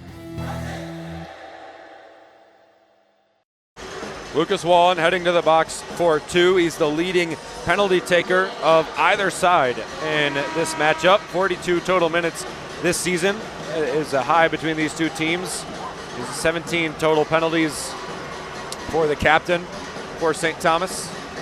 And they'll go on a 4-on-3. I'm surprised they didn't make this a 5-on-3, or a 5-on-4, I should say. But it's only 24 seconds, so they're assuming that it's going to be back to 5-on-4 pretty quick. Ben Korak here with Carter Leonard from the Falcon Media Sports Network. 9:37 left to play in the third. Bowling Green needs one on this power play badly to get this back up to within reasonable distance with the goaltender pulled.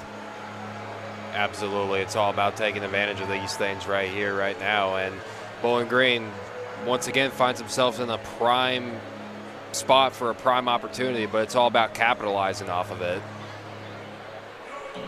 Shoveling up some snow off the ice here in the Slater Family Ice Arena.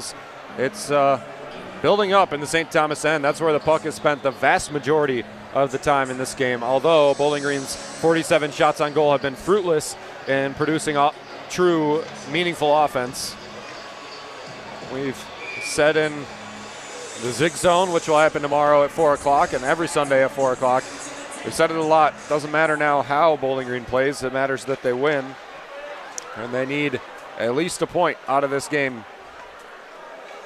O'Hara to the near side and Dalton Norris. Norris to O'Hara, back again in front, and Brody Waters was there. Slapped it wide of the goal. 4-on-3 now. Wide open ice for Bowling Green for the next 5 seconds until 2 players come out of the box, and it's a 5-on-4. Now to O'Hara. Slap shot. Oh, what a score! Ryan O'Hara slap shot, and he got it for Bowling Green. Way to rattle that puck in as well. Great job by Ryan O'Hara right then and there.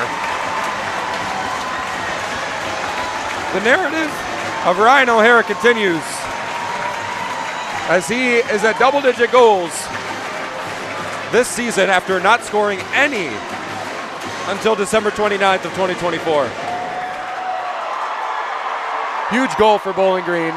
The player will come out of the box. I think they're seeing what time was on the clock, but I don't think it's going to matter. The player will come out of the box no matter what, I believe. Now this has opened up a fresh new can of worms for the Falcons. Only going to be a matter of time to see if they can capitalize off of it and put themselves back in prime position to steal this one away from St. Thomas. Ryan O'Hara, 2 goals this weekend, both assisted by Gustav Stjernberg. This most recent one assisted by Stjernberg as well, who passed it from the right wing. Willie is still wondering why there's not a Tommy in the box, so they might have to review this one to see how much time was on the clock in the penalty. But they're just going to drop it. Willie not happy, and he's going to get some clarification from Sean Fernandez and Derek Berkebile. Linesman Billy Hancock and Logan Hollow. Didn't look at the clock when it expired to see how much time was still on it. If I'm not mistaken, when the goal was scored, there was a Falcon and 2 Tommies in the box. The Falcon and the Tommy were offsetting penalties, both sitting in there. I don't know that the players would have left the box even if a goal was scored. They would have either both left the box or not, and that's probably Willie's gripe right now, is whether or not time was expired on the original power play. Nevertheless, it's a 1-score game again. Ryan O'Hara with a huge goal. It's going to be on the power play no matter what. So that's 2 power play goal conversions for BG this weekend. And a huge goal for BG to take. No doubt, especially late in the going, too, with a little over 9 minutes left to go here.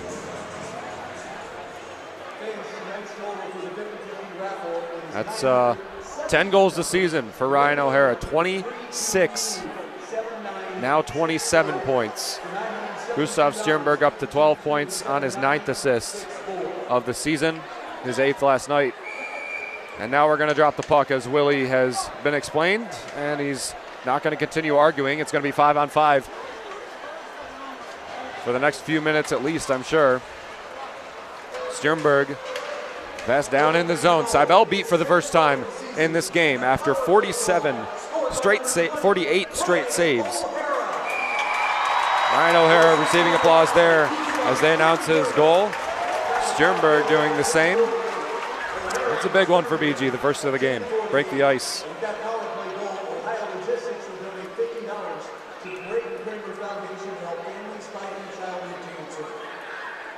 Scardina in the wheel. Niedermeyer and Emerson in there as well. Ryan O'Hara scores on a slap shot from the CCHA logo. A range shot for Bowling Green after so many rebounds and interior tries. It's the one at the blue line that falls. Onsides now, Niedermeyer onsides through middle. Slides it over to the inside, playing defense now as Mason Poolman takes this away, barely stays on his feet. If he fell, that might have been boarding against Niedermeyer. Stick is caught and dropped high. Bersini to Gay. Gay on the left wing, his shot to the center and directed away by Cole Moore. Gay puts a slash on Wozni stick, now looks for a pass, his shot in and seen into the glove of Cole Moore once again. Moore up to 18 saves in this game and his 2 goals allowed. Jake Seibel, again, 47 saves and 1 goal allowed.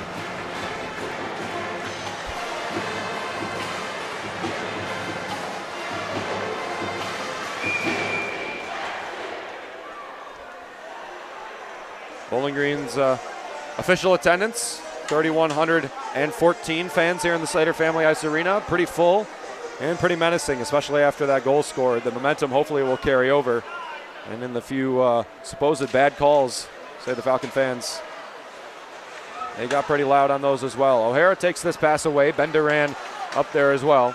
Waters up through the zone. Behind the goal of Seibel.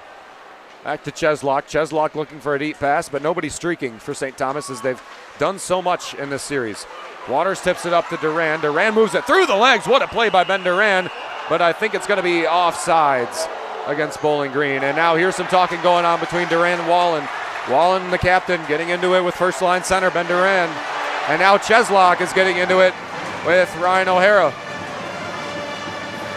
Nothing too bad, nothing to write home about there. But it's in front of the student section. You know, the student section, the bleacher creatures, they love every bit of it. Somebody's going to head off again,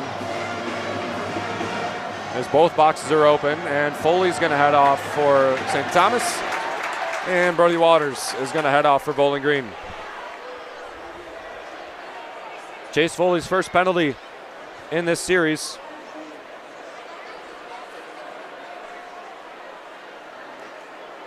Seventh penalty, 14 total minutes on the season. Brody Waters, his 7th penalty and his 14th total minute on the season. And now 2 other players are going to be head off, Ryan O'Hara and Chase Cheslock. So really making a mess of things here are the referees, as O'Hara, not a huge penalty guy, but he's up to 8 penalties this season and 16 total minutes after it's served out. And Cheslock will be up to 6 penalties. So 2 sitting in the box for either side. We'll see if they make it just a 5-on-5. It is going to be a 5-on-5. So they're going to play 5-on-5 until the next stoppage after the 2-minute mark. And then a set of Falcons, actually both sets of Falcons are going to come out, or both sets of players, I should say, are going to come out of the box. 2 Falcons, 2 Tommies.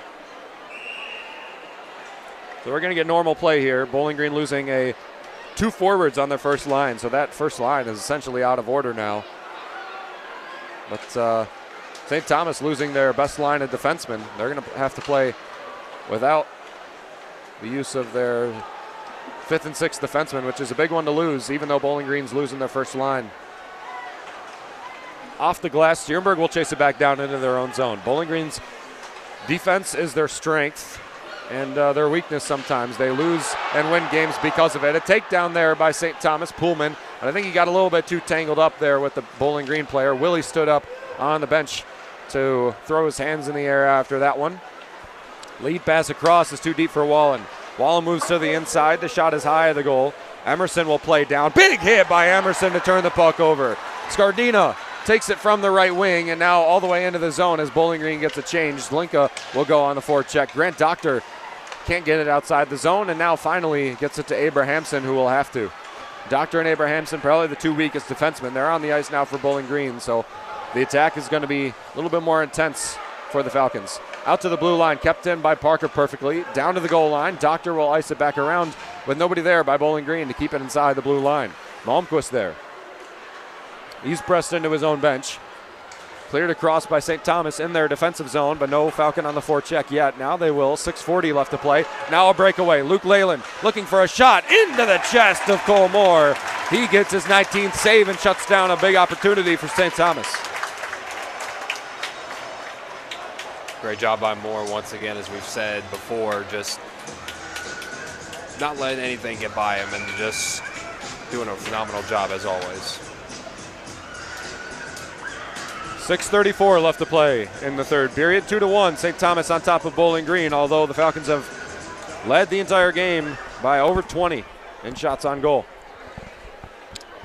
Duran in the wheel now with Martin and Emanen. Duran gets kicked out. Martin will go in. Now Emanen will go in instead, and they'll win the draw. Bowling Green with the puck back behind. Sternberg behind his own goaltender. Takes it out the right side. Lead pass up. Chipped in the zone by Max Martin. Will go after the body of Cole Miller. Throws Miller into the boards. Now back to Emanen. Emanen on the backhand. Out to McKinley. McKinley back down. Deep to Martin. Martin's there as well. Out to Duran. Duran to Sternberg. Sternberg a shot in. That's in front. Max Martin was there. He had the puck on his stick, but he was carried away by Casey Leyland. Now Emanen with a slap shot. Oh, between the legs of Seibel, but directed away by the heel of Seibel as he closed it off in front of the blue paint. That would have been a big one to fill and a lucky one for BG, as they have not had any breaks in this game. 6 minutes left to play in the third period. Out to Sternberg. Sternberg with the shot in, wide right, hoping for a rebound. Emanen puts it in front. Martin was a step late to get that one away. The lead pass up is deep for O'Neill, and O'Neill has to lazily chase it back down. Now it's Sappho outside the zone. Layout play by McKinley, and McKinley wings it across to his other white jerseys. 5 minutes left to play. BG trails by one. They need one more in regulation to at least take a point and guarantee more points this weekend than St. Thomas. Quinn Emerson with a shot wide left of the goal. Falcons getting on their feet every time a Bowling Green player gets close to the net. Another slap shot in. Taken away by St. Thomas up the ice. Still in the box are the Bowling Green and St. Thomas players, as there's no whistle yet. Cooper Gay with his shot and saved by Cole Moore, and that's going to get the guys out of the box. Cheslock and Foley, the first line of defense, and Ryan O'Hara and Brody Waters will exit out of the box. Two of the first line of forwards. We'll be back to full roster 5-on-5 with 5 minutes to go in the third. Now having them back to full strength will definitely give BG a lot to work with here with a little less than 5 to go. Grant wins the faceoff. Wozni up outside the zone. Foley and Cheslock will chase it down. They had 2 minutes of rest, so they'll just skate after they come out of the box. Push down to the ice. Good centering pass. Low angle shot. It's in front still. Still in front. Seibel can't cover it up and taken away by St. Thomas. That one hit the post there for a second on that first chance on a good wraparound. Now pushed away from the play. Cheslock with a big hit on Waters. Waters is there. Sternberg guarding the blue line. And now a breakaway for Cooper Gay. Gay up the near side. Wozni got a stick on it and then stopped that play as it started. Up through center. Zlinka up the left wing. Down in. Cole Miller pushing him away from the play. That was a little bit of contact there as Zlinka was streaking toward the net. Now looking for a pass to the blue line. Ben Duran out to the near side. Parker slap shot in. Saved by Seibel. Taken away by Bowling Green with the puck. Now to Parker. Parker, another shot knocked down in front by Seibel.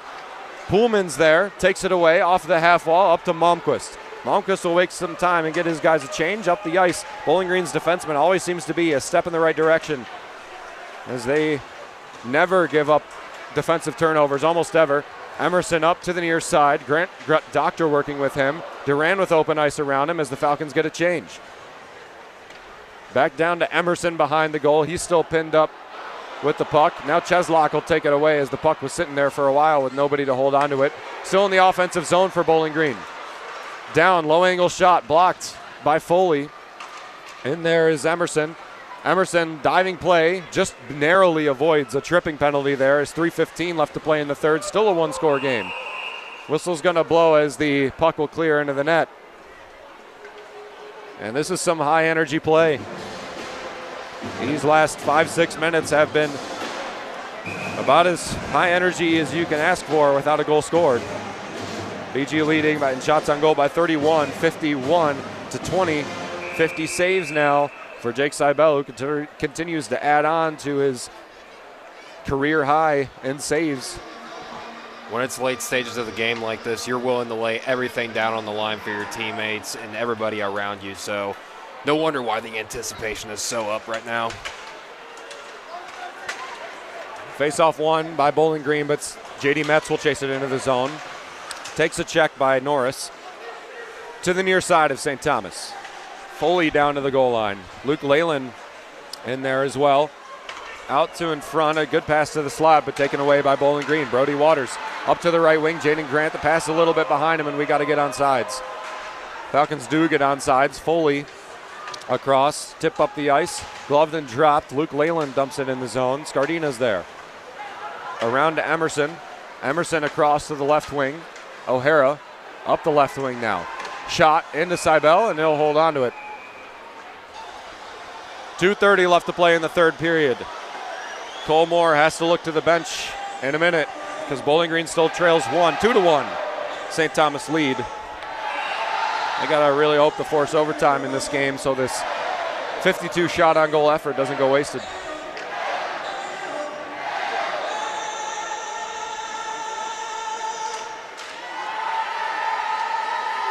Cole Miller off the high glass, looking to get it outside of the zone. Turnover to Scardina at the goal line, working in, taken away by St. Thomas. Brasini up the ice now. It's been a minute since we've called his name. Gage Sturzer and Cooper Gay have been available, but Brasini hasn't done a whole lot. He hasn't done a lot in the wheels as well. 3 face-off wins to 13 face-off losses, nearly impossible to put in that area. Cooper Gay takes it toward the inside, power forward, shot off of the stick and into the netting. It'll be another face-off in the Falcon zone. Thomas will go for a change. BG will not. 2 minutes exactly left to play. Must-win face-off for Bowling Green so they can take it into their own zone with possession and get Cole Moore out of the crease and onto the bench. 66 total face-offs this game. 40 of them won by Bowling Green as well. Take a timeout here with a face-off in the Falcon defensive end. 2 minutes left to play. 2-1 St. Thomas. Bowling Green will take a timeout. Willie will talk things over. You're listening to BGSU Hockey on WBGU 88.1 FM.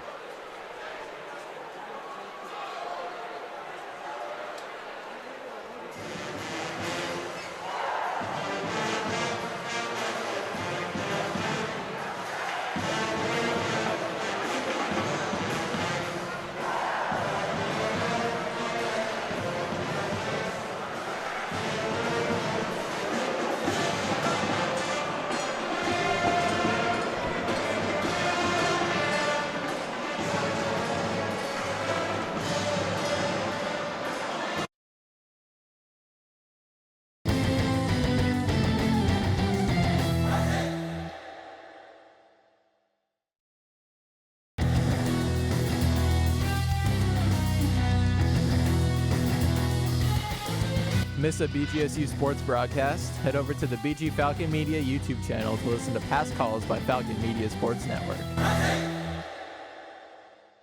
2 minutes left to play in the third. 2-1 St. Thomas on top. Bowling Green with a must-win face-off here so they can get the puck in the offensive zone and pull goaltender Cole Moore Outstanding performance today by the Bowling Green offense. 53 shots on goal, one of them converted by a Ryan O'Hara slap shot at the blue line. Bowling Green with the puck now. Brody Waters up, but he can't hold on to the puck, and he'll turn it back over to Lucas Wallen. Moore was already a step and a half outside of the crease. He has to head back. Stjernberg with the puck now in his defensive end. Up to Norris, and it'll turn back over. Now Stjernberg in the O-zone, onside. Stjernberg with the puck, and now Moore will head off. He's outside, crossing past Norris, and now Jaden Grant will get into play for Bowling Green. 6 skaters for the Falcons. They don't do a very good job on the defensive end with the empty net. Now O'Hara with the slap shot and is ward off the face of Wallen, but he still skates. O'Hara with the puck to the near side, and Norris back to O'Hara in the middle. Out to the other side, slap shot in front. Seibel saves, another one in front. Still in front, Seibel's there, and it's covered up by the Tommy goaltender. With a $1:12 left to play in the third, and net of Bowling Green still empty. That was an opportunity and a half. That's been the whole entire narrative of this game so far. It's just opportunity, opportunity, opportunity, but just none have fallen the Orange and Brown's way. And now a timeout will be taken by St. Thomas. Real quick, we'll take another break with them. 1:12 left to play in the third period. 2-1 St. Thomas. Empty net for Bowling Green. They need to score here. You're listening to BGSU Hockey on WBGU 88.1 FM.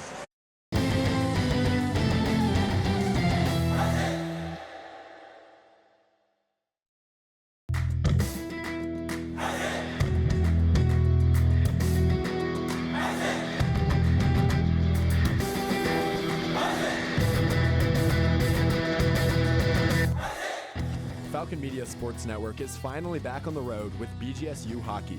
Make sure to catch the voice of Falcon Hockey, Ben Korak, on the call for every BGSU game this season on WBGU 88.1 FM.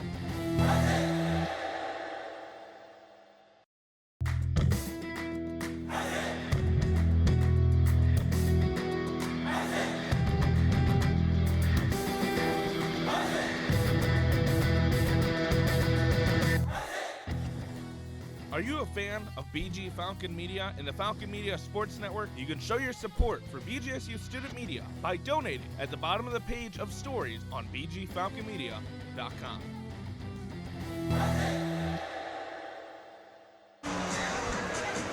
Linesman looks to drop the puck. Bowling Green with 6 skaters. St. Thomas with 5. As Cole Moore is sitting on the bench right now for what is hopefully not too much longer, as Bowling Green needs to score a goal and send this to overtime. Lucas Wallen in the dot as well against Jaden Grant. Face-off won by Bowling Green. Out to the blue line, O'Hara. Now to Duran. Duran down on the left wing into O'Hara in the center. Has the only goal in this game for Bowling Green. 2 of the 5 goals scored by Bowling Green this series. Norris with the shot in is blocked by a St. Thomas forward. Another shot in by O'Hara. This is in front. Forced down to the ice is Brody Waters, as he got face planted there in front of Seibel when he grabbed that puck. Under a minute left to play in the third. Waters still down there. Now we'll get up. Willie giving the gesture to keep pushing. We'll see who he puts in the dot now. 41 face-off wins to 27 face-off losses. Must win at this aspect of the game, especially this deep into the game. Jaden Grant 10-5 face-off wins. Ben Duran 8-5. Ethan Scardina 14-8, although not a lot of offense from Scards. Ryan O'Hara 6-2, and it'll be Ben Duran that'll be in the wheel. Grant to his right, Waters to his left. O'Hara and Stjernberg guarding the blue line. Dalton Norris in there as well. Face-off won by Duran. Clutch one there. O'Hara at the blue line to Norris. Back to O'Hara. O'Hara down to the left wing. Slap shot in. Seidel saves. Back out to the blue line now. O'Hara in the middle. Slap shot is in front. Seibel holds on to it again. 55 saves for Jake Seibel, as he has been the weapon in this game for St. Thomas. Has not performed as well this season as Aaron Trotter, but Aaron Trotter did not play well yesterday, and Jake Seibel is making up for that today. Been essentially the only reason Bowling Green has been held off the board, saving at least 3 insanely high-quality chances. Jaden Grant in the wheel again. To the right. of Jake Seibel to his right. Wallen in there as well. Again, won by Bowling Green. Down to Norris, into the middle. Ryan O'Hara, shot is high, off of the glass, now around. Trying to get it outside the zone is Ethan Gower. Back out, St. Thomas, still battling for the puck. Stjernberg pins it up against the boards. 20 seconds left to play, and it's out to the near side. Bowling Green's got to get it back. It's Norris. Norris is in there. He leaves it for O'Hara. O'Hara through the middle, out to the far side. Shot in. Seibel drops, kicks to the far side. The whistle blows as he held onto the puck too long. Seibel not happy about that as he gloved and dropped. But the whistle blows, and that's beneficial to Bowling Green. 10 seconds left in the third period. They got to put the shooters out there. Desperate times call for desperate measures, as one might say. Norris, Stjernberg, Grant, O'Hara, Duran, and Waters. Grant will be in the face-off wheel. They've won 3 face-offs in a row. They need to win this one. If they don't, the game's over. They lose 2-1 to St. Thomas. Face-off won by Jaden Grant. Trying to get it back out to the blue line. They get it. 5 seconds left to play. It's out to center. Ryan O'Hara couldn't keep this one inside the blue line, and it's iced back down, and that'll be the game. Comes up to Ryan O'Hara. Jake Seibel in front of the Falcon student section, really giving it to him as he holds on for a 57 save, 1 goal allowed performance in the Slater Family Ice Arena. And St. Thomas celebrates behind their goal. And although Bowling Green played far better than St. Thomas this weekend, St. Thomas is going to come away with the sweet taste in their mouth, and Bowling Green's going to go back to their beds unhappy. 2-1, St. Thomas wins. We'll take a step back for a quick moment before we bring you post-game. Listening to BGSU Hockey on WBGU 88.1 FM.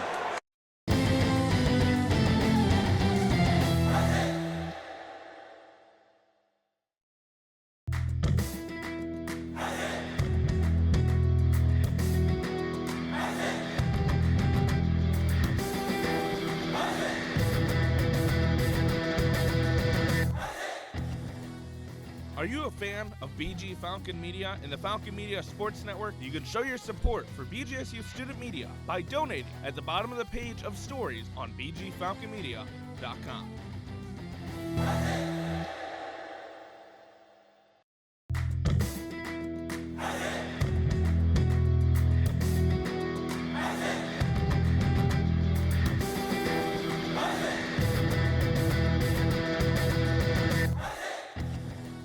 Are you a fan of BG Falcon Media and the Falcon Media Sports Network? You can show your support for BGSU student media by donating at the bottom of the page of stories on bgfalconmedia.com.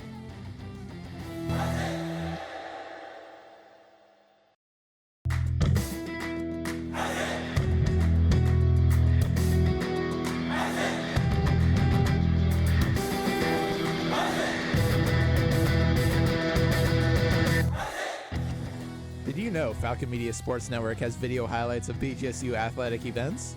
To see all the moments from your favorite BGSU teams and athletes, head over to the BG Falcon Media YouTube channel or view them on bgfalconmedia.com.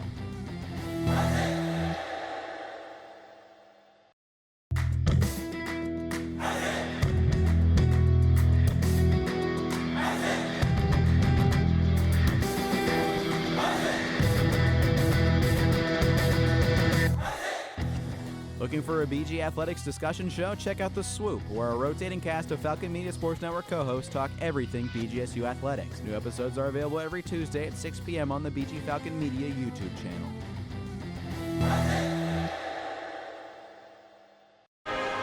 Final score 2-1 in the Slater Family Ice Arena. St. Thomas beats Bowling Green after a fantastic Falcon performance in this game. Arguably a better performance than St. Thomas as a team. But the difference maker was the goaltender for the Tommies, Jake Seibel. 57 saves, only 1 goal allowed. If he played both games, it might have been a bid for the CCHA goaltender of the week.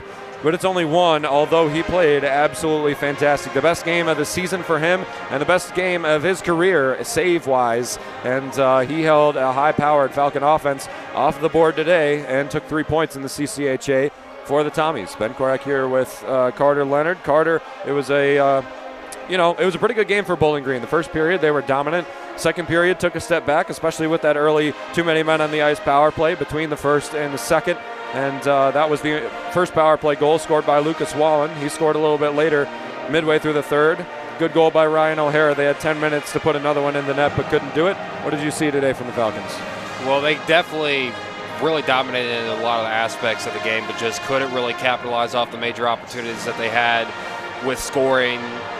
Basically, that's the only area that they really struggled in, if you ask me. There would be times where they would get down there to set up in prime position for scoring, except for the one Ryan O'Hara goal. But other than that, it was just the weak spot for Bowling Green tonight that really had St. Thomas separate themselves away from the orange and brown.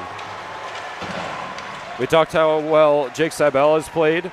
We should talk about the defense of Bowling Green because they were almost as good. Not a 20-save night for Cole Moore, but he had 19 saves, 2 goals allowed, a .905 save percentage, about average on the season in save percentage-wise, and he did a pretty good job keeping pucks out of the net. You give up 2 goals, you expect to win the hockey game, but when Seibel plays the way he does, it's pretty tough to do so.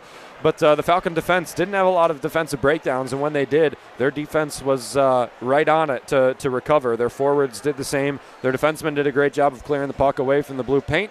They played great in that aspect, and they really stifled the breakaway attempts for St. Thomas. The only one that was truly a very good chance was the one that Lucas Wallen scored on for his 12th goal of the season, the second goal of the night, the game-winning goal unassisted on a breakaway for Lucas Wallen. That's a big one for him and a big one for St. Thomas to take 3 points away from a weekend in which they were truly outplayed by Bowling Green. Final stats, almost 100 total shots for the Falcons, 92 total shots, with 58 of them being recorded as shots on goal. Ryan O'Hara led the way with 10 shots on goal, 14 shots. Gustav Stjernberg a little bit behind with 15 total shots, but only 9 shots on goal. Brody Waters out there as well with 8 shots. Dalton Norris with 7, and a couple of more players with 5 and 4 throughout the Bowling Green lineup for those 58 total shots on goal. Faceoffs won as well. Dominant performance by Bowling Green. 44 wins to 27 losses. Ethan Scardina had the most wins and the most losses, but the most draws in general. 14-8 his record. 6-2 for Ryan O'Hara. 9-5 for Ben Duran. Jaden Grant 12-5, and Ville Emanen did not have a great day in the wheels. 3-7. He had the worst of any Falcon. Although on the other side of the ice, Lucas Wallen was 17 faceoff wins to 18 losses. That's 35 total faceoffs that Lucas Wallen took out of 71 total draws. So that is a ton of faceoffs that Lucas Wallen played, and a ton of faceoffs that first line took. Ryan O'Neill, Liam Malmquist, and Lucas Wallen. The only scores today from St. Thomas, Wallen had 2 goals. Chase Foley had an assist. Cooper Gay had an assist, and the second goal by Wallen was unassisted. Ryan O'Hara had a goal for Bowling Green, assisted by Gustav Stjernberg. The point streak continues for Ryan O'Hara. 3 games now. Stjernberg is up to 2 now with his assist yesterday and his assist today. And then, of course, Cole Moore, 19 saves, 2 goals allowed, 905 save percentage. Jake Seibel, 57 saves, 1 goal allowed, and a 985 save percentage. Carter, any final thoughts before we take a step back and talk about around the CCHA and upcoming FMSN? Yeah, it's just going to be very interesting to see how Bowling Green progresses from this. They'll be back against Lake Superior. My apologies. But you mentioned a lot during the broadcast how these matchups are really going to shake up the CCHA standings. Now Bowling Green finds himself in the 3rd spot, but it'll be interesting to see the games moving forward, how far, that ranking will stay the way it is. The CCHA standings as they stand right now, Minnesota State in the 1, Augustana in the 2 after Minnesota State completes a 2-1 win over Augustana today. Bowling Green 3 after their split weekend with St. Thomas, but they can be happy with that technically because they will hold on to their 3rd spot and edge out just a little bit Michigan Tech, who sits at 20 games played, 2 games less than Bowling Green, but they have a very tough schedule going forward and sit behind the Falcons in the schedules after only taking 1 point this weekend against Bemidji State. St. Thomas sitting in the 5 spot just outside the home playoff. Lake Superior State behind them. Then Ferris State, Bemidji State, and Northern Michigan, who stays out of the playoff, but that will round out the the CCHA right now. Bemidji State beat Michigan Tech 6-5 in overtime today. They don't really they were playing more for Bowling Green today than they were for themselves. They're pretty far removed from a home playoff. They're just fighting for seeding right now, but took 5 points. 5 points this weekend out of 6 available in Houghton against Michigan Tech. That's big for Bowling Green to bury Michigan Tech like that. Northern Michigan completed an overtime win over Lake Superior State. Graydon Slippick got the power play goal in overtime, assisted by Jacob Altrichter. Minnesota State with a 2-1 win over Augustana. All those goals scored pretty early in the game. And St. Thomas 2-1 win over Bowling Green. Looking forward to this next week. Bowling Green plays the United States U18 development team, which is going to be a very fun one for Bowling Green to see some future players here in the NCAA, a lot of them going to pretty premier colleges as well. But the CCHA schedule goes as follows. Lake Superior State plays Ferris State in Big Rapids. That's a big one for the lower seeding to see if Lake Superior State can finally squeak their way into a home playoff after having a pretty big collapse of the last couple of games. Michigan Tech will be at Augustana in Sioux Falls. That's a big one for Bowling Green because they will not be able to rise or fall in the standings, but we'll certainly be rooting for Augustana on that one to try and bury Michigan Tech and ensure that we will play Lake Superior State instead of St. Thomas later on. You want to be the higher seed possible, and burying Michigan Tech is going to be the best way that you're going to get higher in the CCHA points percentage rankings. And then the week after that, on that Friday and Saturday, it's going to be Bowling Green versus Bemidji State. I will be in Bemidji State with Sean Connolly. Both of those games at 7 p.m. 7 p.m. start the first game, 6 p.m. start the second game. Lake Superior State will play Minnesota State at home. St. Thomas will play Northern Michigan. That one doesn't affect Bowling Green a lot, but Ferris State will play Michigan Tech, and that's a little bit of a rivalry there as well. So some big games coming up in the Augustana-Michigan Tech realm. Minnesota State might be out of reach of Bowling Green, but we'll see how they play the rest of the season. Bowling Green certainly has a pretty easy schedule with Bemidji State and Lake Superior State going forward. So with that, we'll move into our Falcon Media Sports Network upcoming broadcasts and some games that we're covering. Softball plays Akron this Sunday in Spartanburg, South Carolina, 12 p.m. Tomorrow. The recap will be available on bgfalconmedia.com for that, and then stay on the lookout for a piece about the entire weekend together, either by Henry Costco or myself, the beats for BGSU softball this season, who sit at 2-2 and their record through 4 games of play. Men's basketball plays against Ohio at home on 7 p.m. Tuesday, February 11th. Tyler Kavlitz and Artie Abrego will be on the call on Falcon Radio, so tune in at 6:45 on Tuesday, February 11th to Falcon Radio for men's basketball.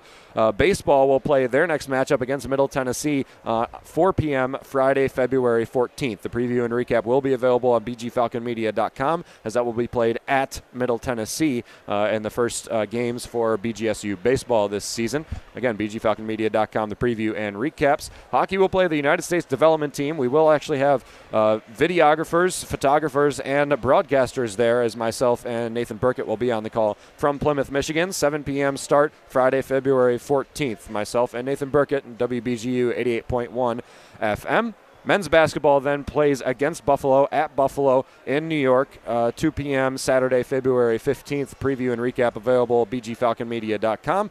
And then finally, women's basketball plays against Central Michigan. The Chippewas in town on 2 p.m. on Saturday, February 15th.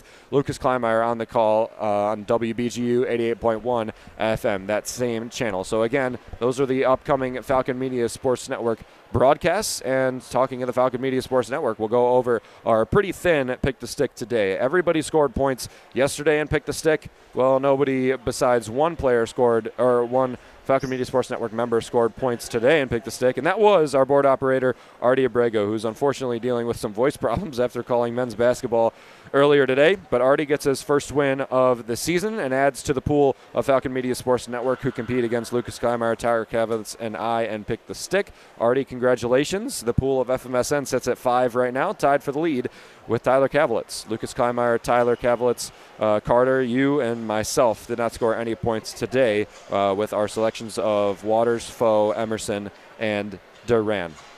Carter, any final thoughts before we take our headsets off for the for the rest of the night and until next week. I just want to say it's been a pleasure being with you tonight. It was a great broadcast, great game, and that's pretty much all. Pleasurable experience for sure. Special thank you now to Lucas Kleinmeyer and Tyler Kavlitz, our exec board of the Falcon Media Sports Network, for allowing us to broadcast from the Slater Family Ice Arena. Rick Crow as well, who has sponsored our travel this season with BGSU Hockey, is the reason that we're going to be in Bemidji State in 2 weeks, in Bemidji, Minnesota for Bemidji State in 2 weeks. Should be a very fun weekend, and it's all due to Rick Crow and his sponsorship of our travel with BGSU Hockey this season, all games being broadcast on WBGU 88.1 FM. With that, I'll plug bgfalconmedia.com and BG_FMSN on Twitter. That's where our preview, recap, social media content, and all other BGSU sports news and updates will be held, as well as BG Falcon Media YouTube channel, which will have rebroadcasts of a women's and men's basketball game today, as well as our hockey game today and yesterday, and highlight packages of a couple of those things as well. So we put out some pretty good content as well, so subscribe and turn on post notifications so you are notified when we post some stuff on our YouTube channel, the BG Falcon Media one. So with that, we'll take a step back until next week, Friday at 7 p.m. I'm Ben Korak here with Carter Leonard from the Falcon Media Sports Network. You are listening to WBGU 88.1 FM, your home for BGSU hockey.